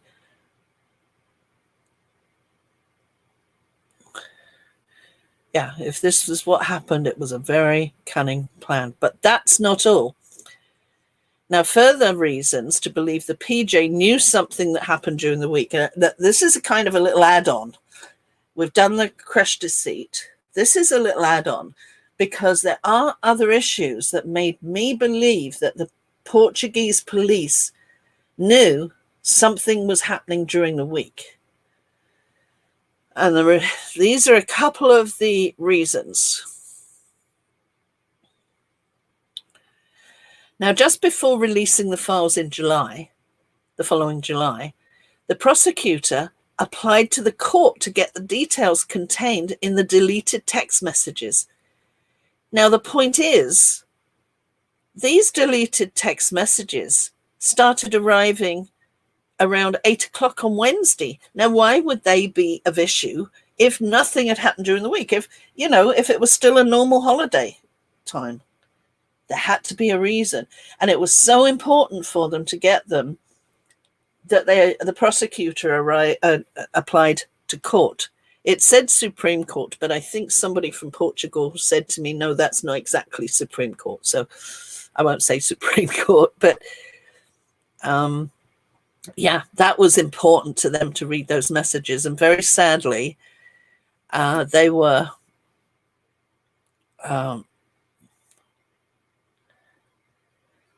the police were suspicious about their role in their daughter's disappearance, and this was on Wednesday.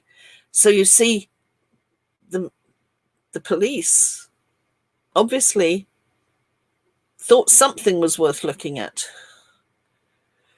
But he said the phone taps were set up in order to clear or implicate the McCanns, but the texts were not considered as part of the investigation because the judge would not allow it.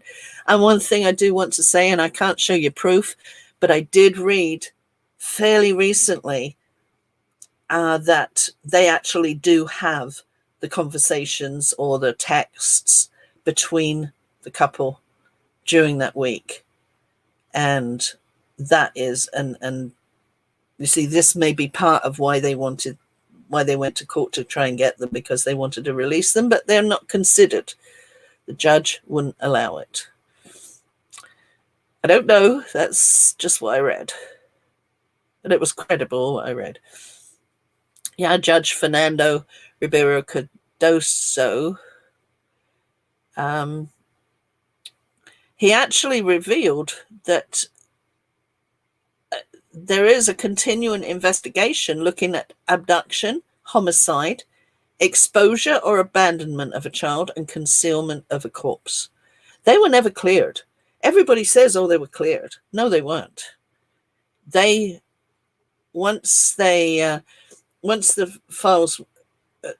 case was shelved, then they automatically had to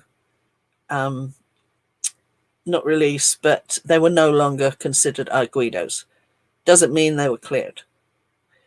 Jerry denied receiving these messages.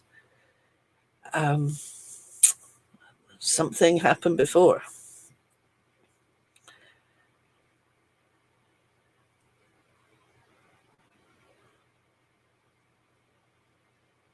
Yeah, they wanted to see these messages.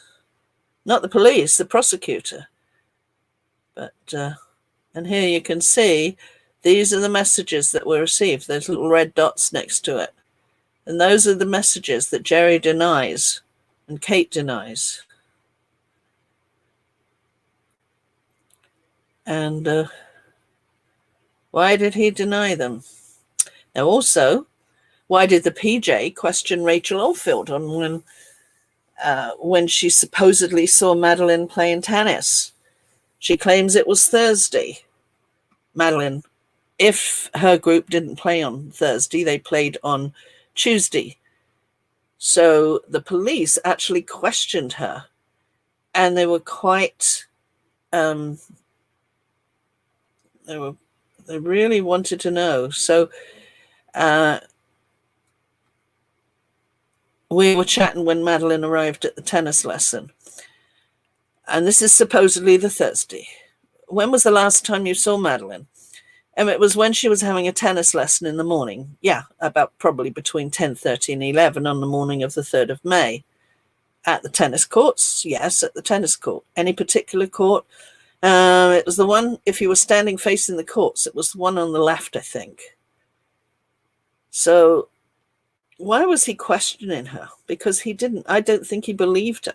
And rightly so, because that was the, you can see that she described the wrong court.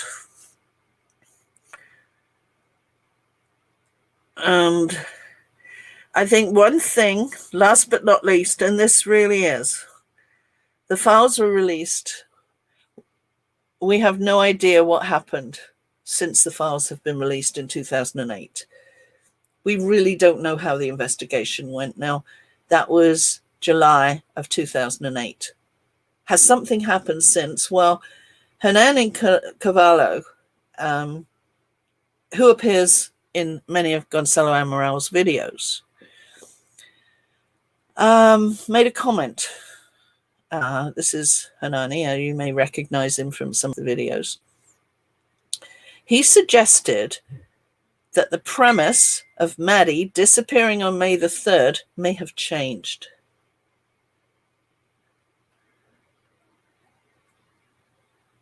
So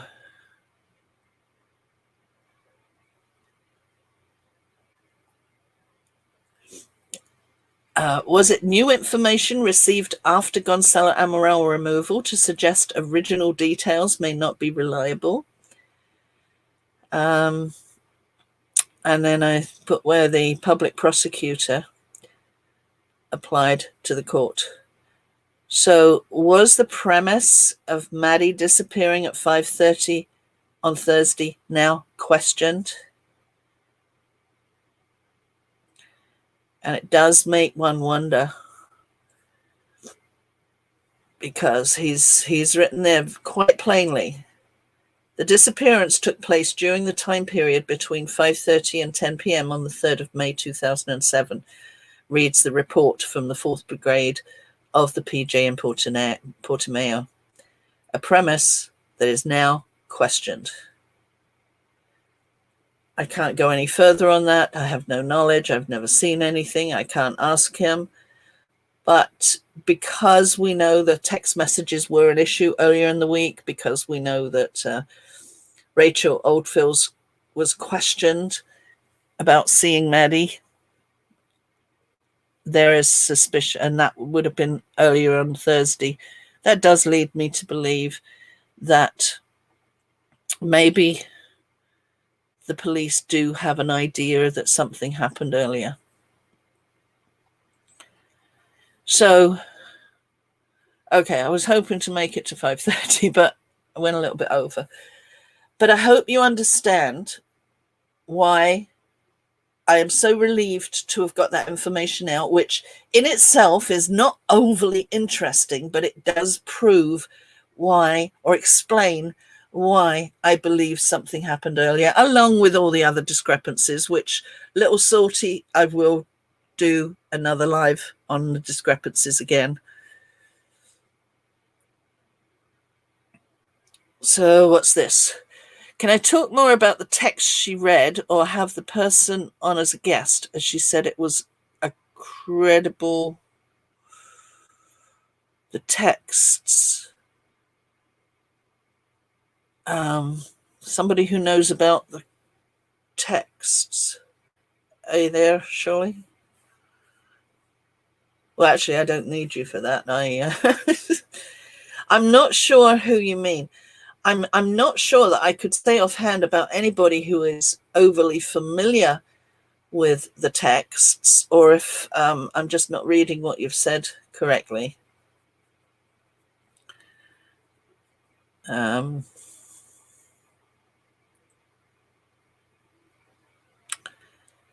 And I can't see the chat to see any answers. I'm looking to see.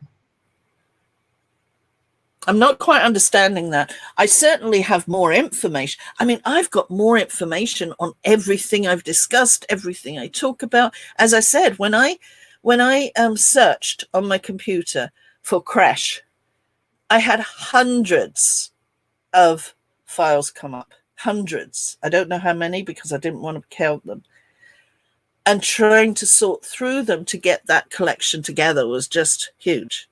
You know, that's why I was fairly silent yesterday doing that. But yeah, I've got pretty much information on absolutely everything. There's only a few things that I don't.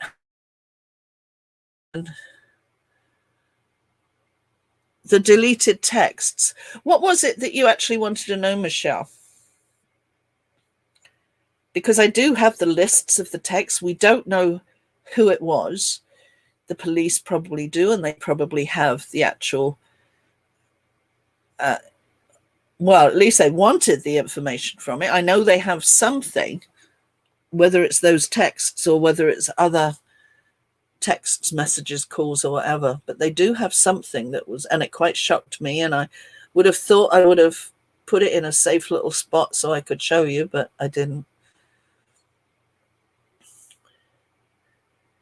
So is there anybody that can see why I believe that something happened earlier? Does that sound credible to you? Or do you still feel that, you know, it was just, sorry, but it was Thursday? And that's absolutely fine. But I'm curious whether or not it has shown my proof. And when I put on the title of this video, exclusive, is this the proof that Maddie died earlier? I put it in inverted commas because on a title, you're limited to what you can put. And I didn't want to have to put, is it proof that something happened earlier to Maddie? You know, it just didn't fit. So that's why I put that. So I don't know if she died earlier in the week. I just know that something happened. Well, it appears that something happened. And you have to listen to the discrepancies to understand why I believe that. So, okay. Is there any... What are we talking about in there?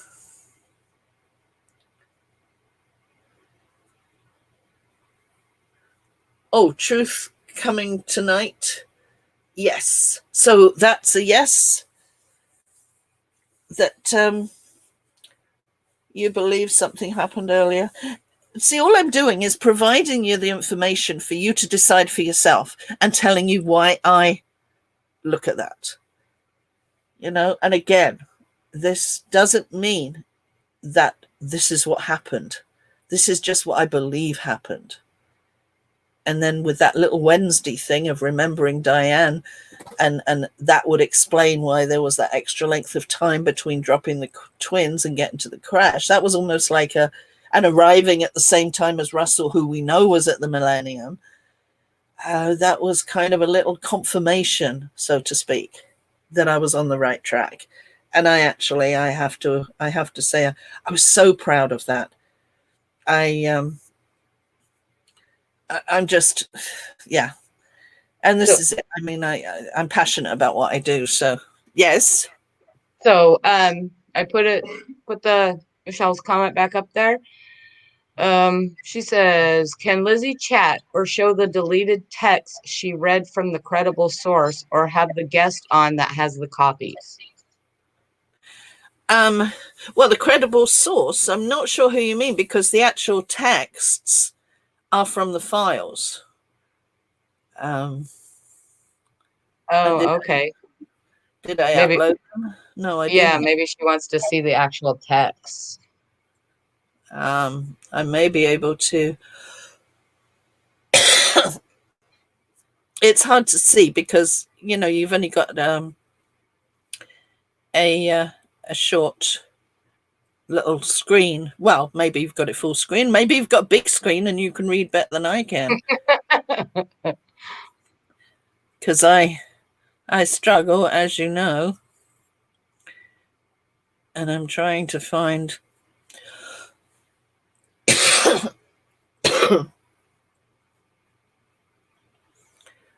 And I can't find it.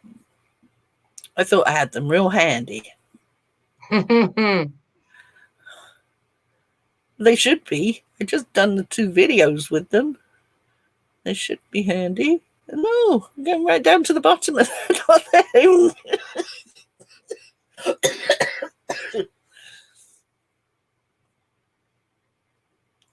I don't believe that. Don't believe it. And maybe I'll have to sort out and come up with something for you. Okay. Or if you contact me, I'll try and send it. Or if you want them, yeah, just contact me on Messenger and I'll send you the actual copies that I have, which are much easier to see and understand. Well, the Smith sighting, as I say, for me, I don't follow the Smith sighting as much as others because I don't disbelieve it happened, but I don't. My thoughts are that it's not Madeline that he's carrying. So it was either a setup or a mistaken or whatever. But that's as far as I can go on that. That didn't stop me from believing as I do. And there's a lot of very, very, very credible people that believe it was on Thursday.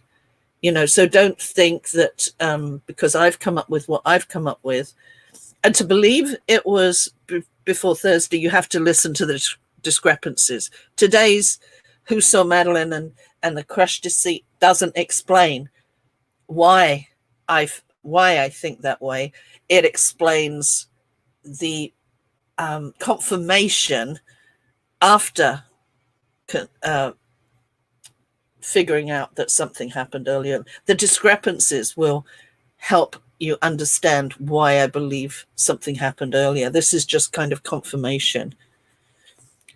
Yeah, why have Maddie's medical records hidden? Yes, they were not sent. In fact, what was really weird was I was going through, golly, I think that's right. It was the results of the rogatory statements, which were taken in April. And what I was shocked to realize is that they didn't come through until about a month before the case was shelved. So did they have time to really study those statements? And at the same time, in with one of the statements or something else, one of the, I think one of the cassettes or something, there was just popped in there was, I think, Maddie's, some record of Maddie's, was it dental records? I'm not sure. Just popped in. It just appeared. So, no, they couldn't initially get Madeline's medical records. I still don't think they do, but I could be wrong on that. Given my thoughts, do they fit with what Mrs. Fenn heard in the apartment? Could do. It's hard to say. I mean, she heard something on the Tuesday night. Jerry claims that also on the Monday that Madeline was crying, and on the Wednesday night Madeline was crying. So he's kind of covering bases there as to something happening, and also, well, like in so many other ways, where they try to place and speak about Madeline during that week, almost like they're making you doing something, you know, like the last picture. Was that last picture put in place? Was it taken Sunday, and did they say Thursday because they wanted to make it look like Madeline was still with them on Thursday? And when Rachel Oldfield claimed that she saw Madeline playing tennis on the Thursday, and we know that that wasn't Madeline's group playing tennis, was she saying that to be helpful to place Madeline there in the Ocean Club on Thursday morning? You know, there's so many contrived little efforts that I believe happened. But yeah, Mrs. Fenn, rest in peace, Mrs. Fenn. She was treated so badly. I didn't like Kate's description of her. It was horrible. This lady was looking down over a balcony, wanted to help, offered to help, and Kate McCann said some really rude things about her, and they didn't even want her help. She offered to phone, and they didn't want her help, and they actually didn't phone until 40 minutes after Madeline had disappeared. But anyway, okay, Salty, I'm looking at this case because of the information that you've compiled and presented with your opinion. I know that you would only do so on a factual basis, Lizzie. Nothing sensationalized or made up. Well, Salty, I think you know me, that if I don't believe something is true or right, then I will not put it, I will not support it. Everything that I say, except the odd slip up. I mean, I'm sure there's odd slip ups here and there, but everything I tell you, I either explain it as being just my opinion from the conclusion, or I will tell you this is there. There's a link to it. You can go and check it out yourself. I thankfully I've been able to, I guess, keep my credibility over that. And I will assure everybody that I promise you that everything I say is what I believe is true, and nothing is, as you say, sensationalized or anything like that, because I don't go with that. Don't, you know, if you sensationalize something around me, I'll say, oh, sorry, don't support that. Anyway, what's your say on the royal yachts being in the area when Maddie disappeared? Mrs. Fenn's niece was also working for the Royals. Oh, I didn't know that. Selena. I really can't say too much about the royal yachts around there. I know there were issues. And the one thing that I found was important to keep in mind was there was a friend of Kate's that came to visit. I think I'm not sure if he was a priest. He was very religious anyway. And he gave her the Bible to read.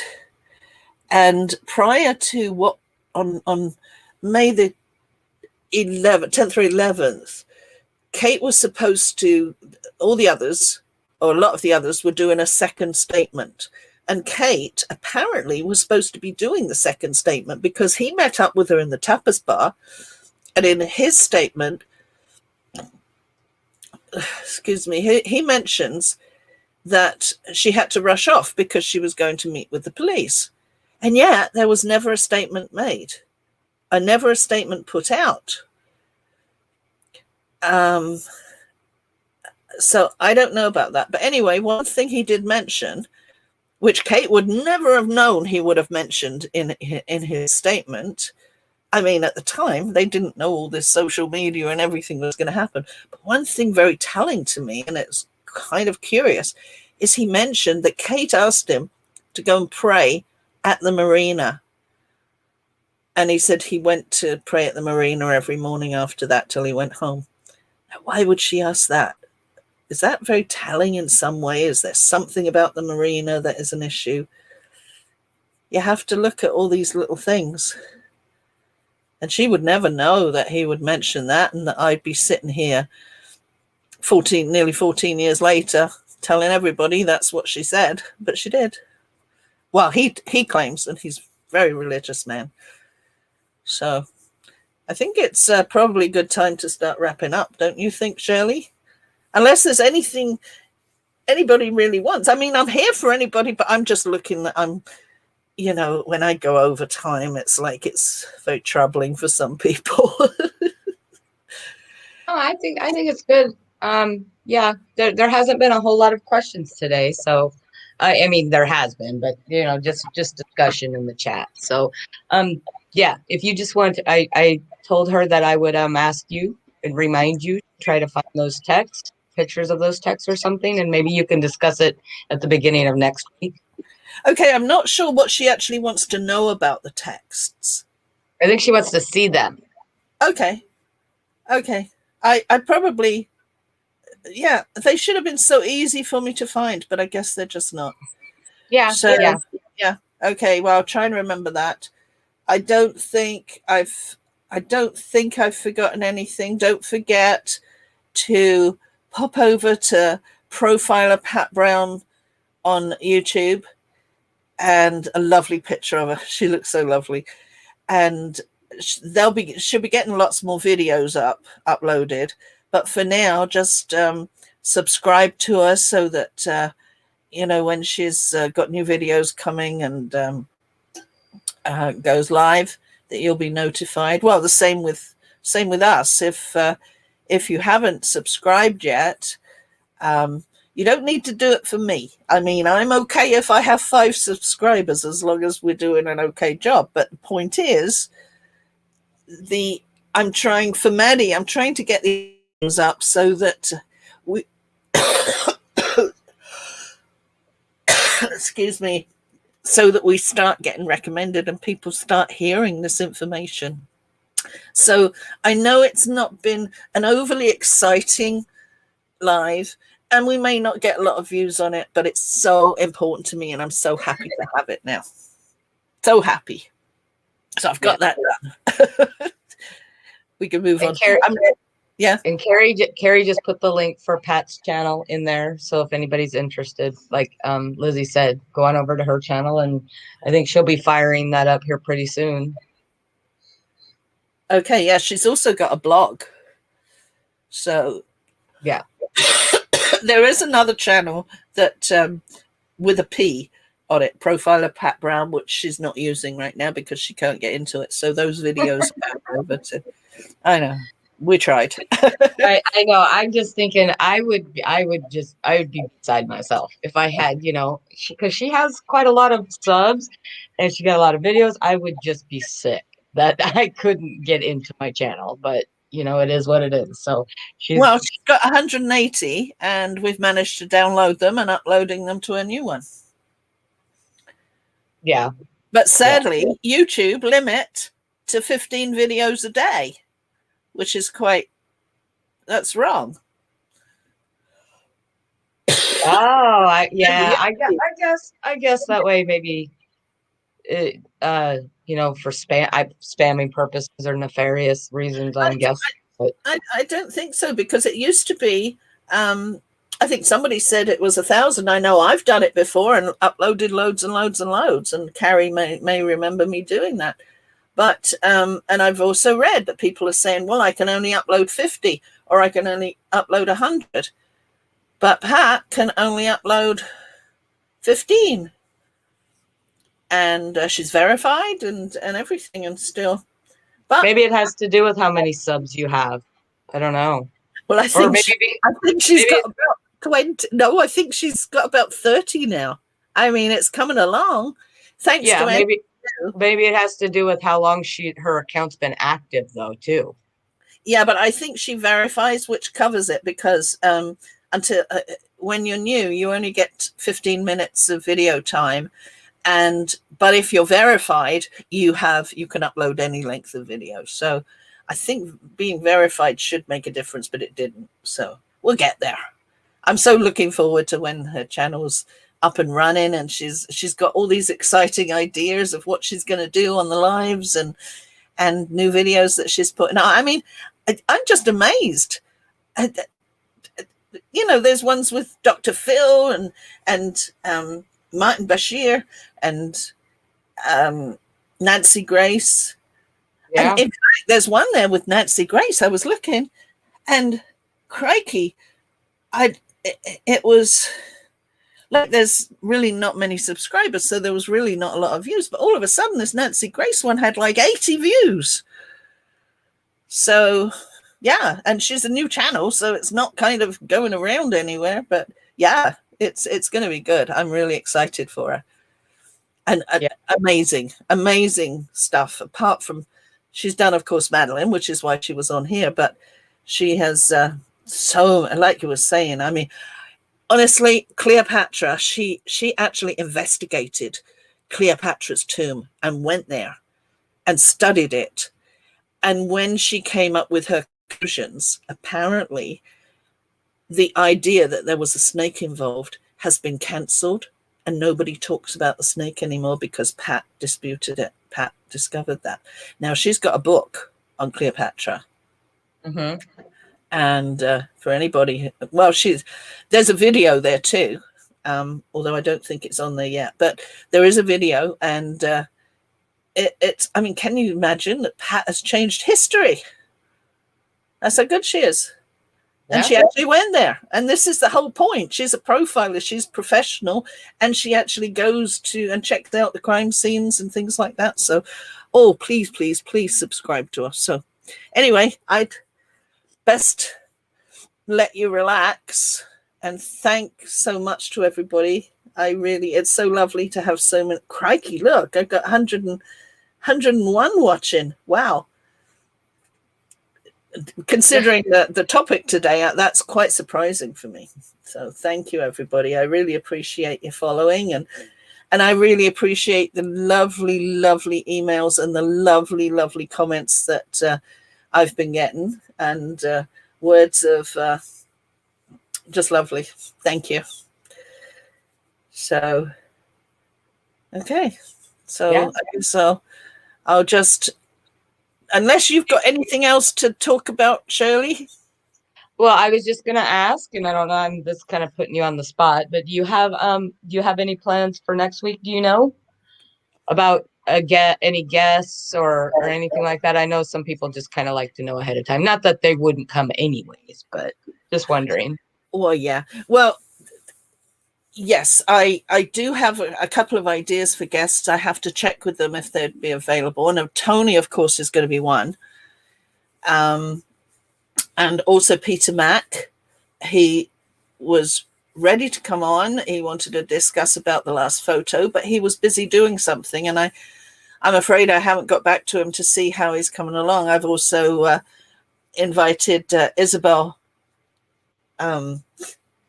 McFadden, who of course knows so much. She would have been so great today to go along with, but I'll probably be passing this video on to her. And in case you're watching, Isabel, hi. There was a couple people last week that had mentioned her, like she would be a great guest to have on. Yeah, she's absolutely great. And you know who I was, so we're just gonna. Yeah, and if you can go to her channel, she's done so much work on it, and because she's Portuguese, and she understands all the Portuguese everything. So yeah, but she's very busy right now, you know, and that I understand. So I've also spoken to Sonia Polton. She agreed she'd like to come on, but she, for some reason, she couldn't right now, but at the time I asked her anyway. So yeah, we've got, and if anybody else has any suggestions. There was somebody in the chat again today, and you know that this is one of the things I've been really pushing for, a dog handler, a dog expert.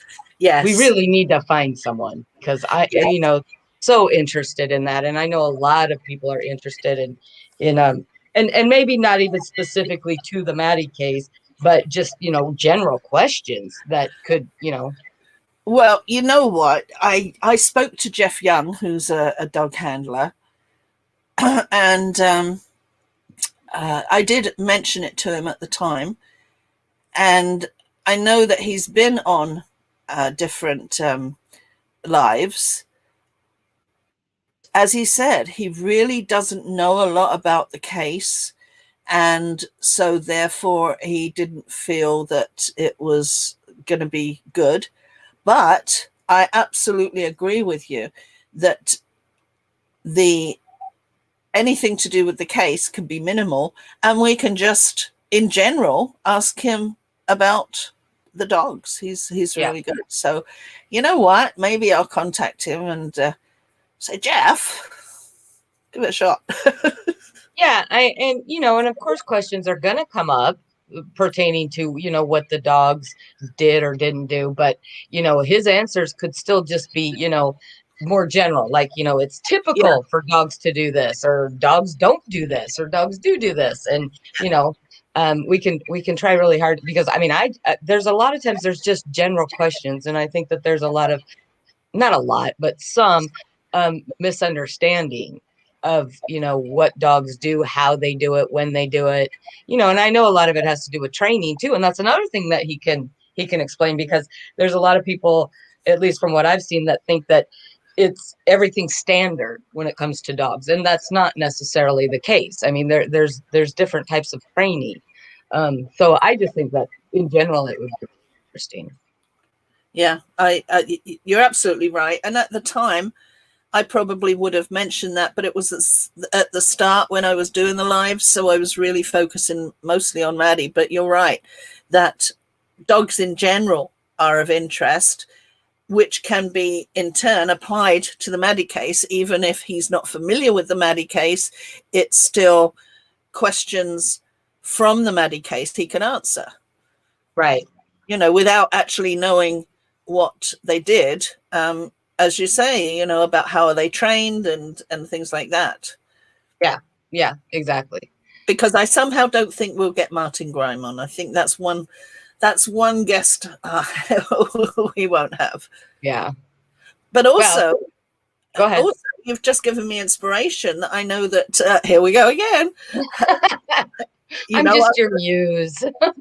You know what I'm going to say? That Mark Selnakanako had some information on the dogs.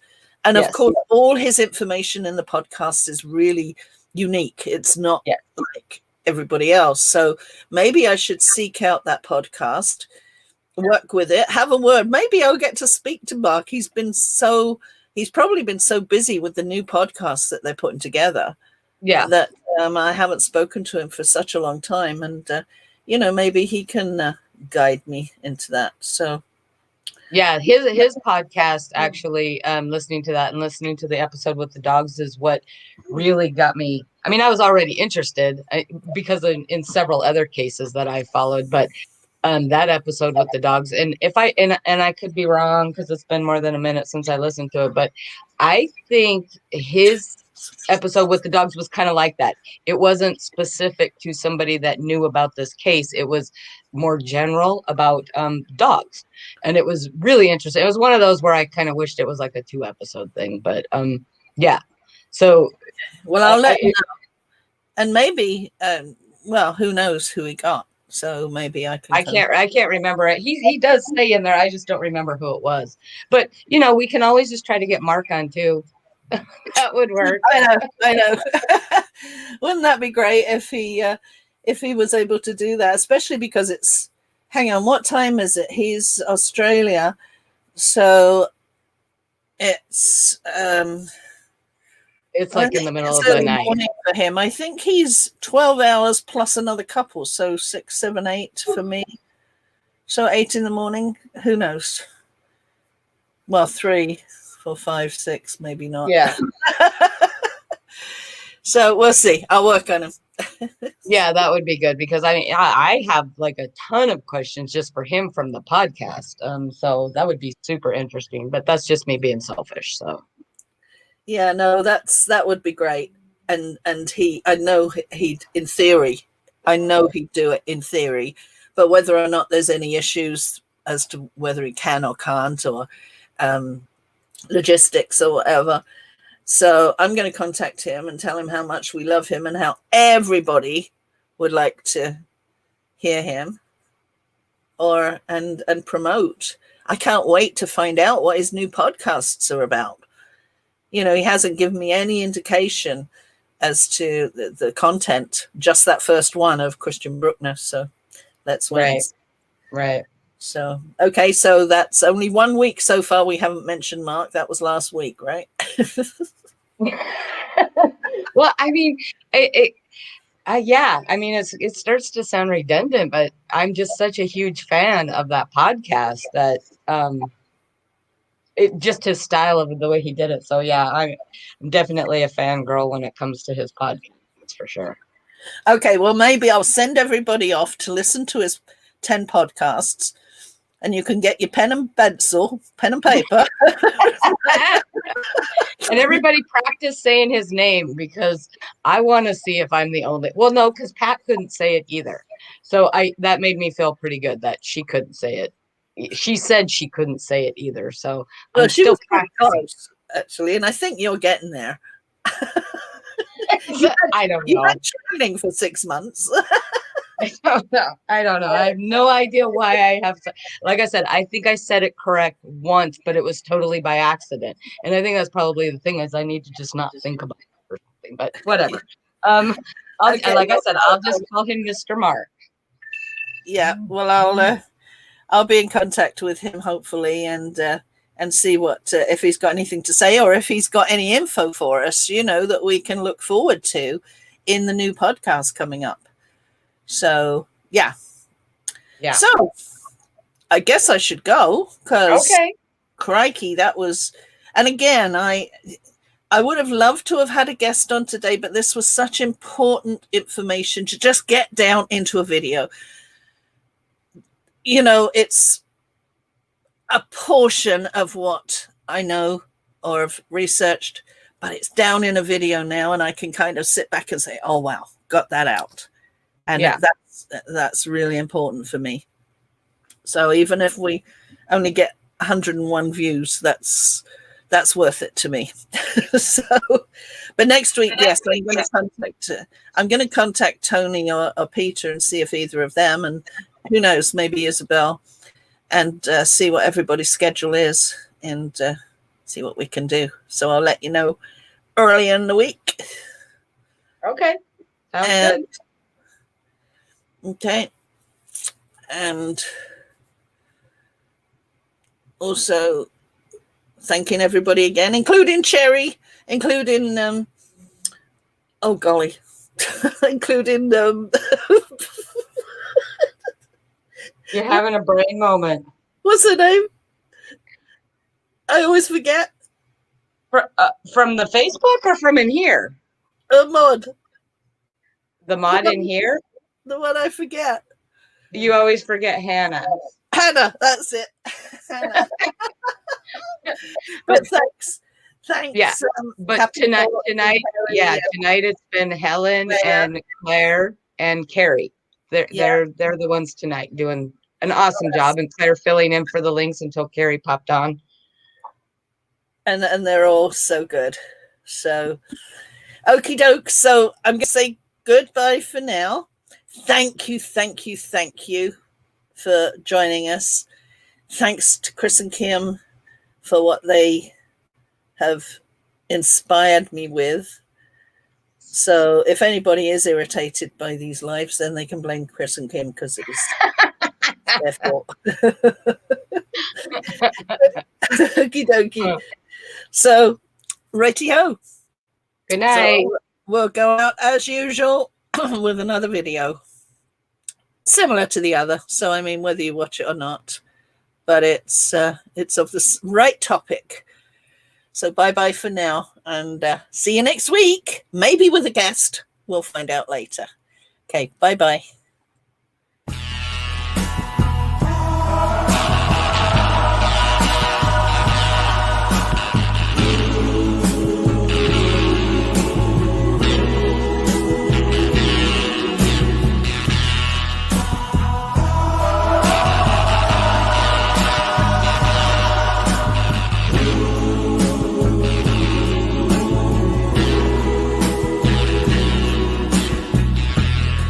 Again I've lied. I see her face everywhere I go, on the street and even at the picture show.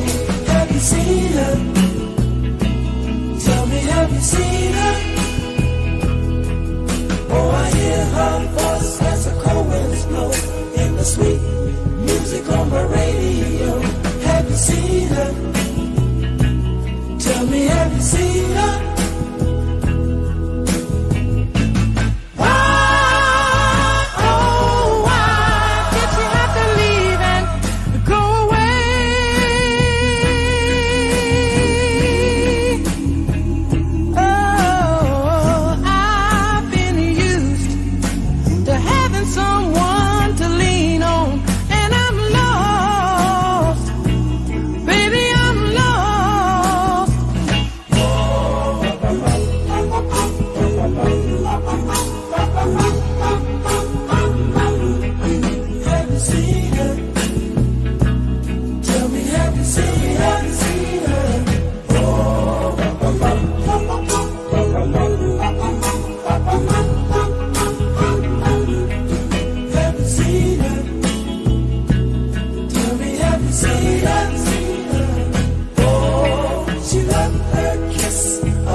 Set me free. Have you seen her? Tell me, have you seen her? Why, oh, why did she have to leave and go away? Oh, yeah. Oh, I've been used to having someone to lean on.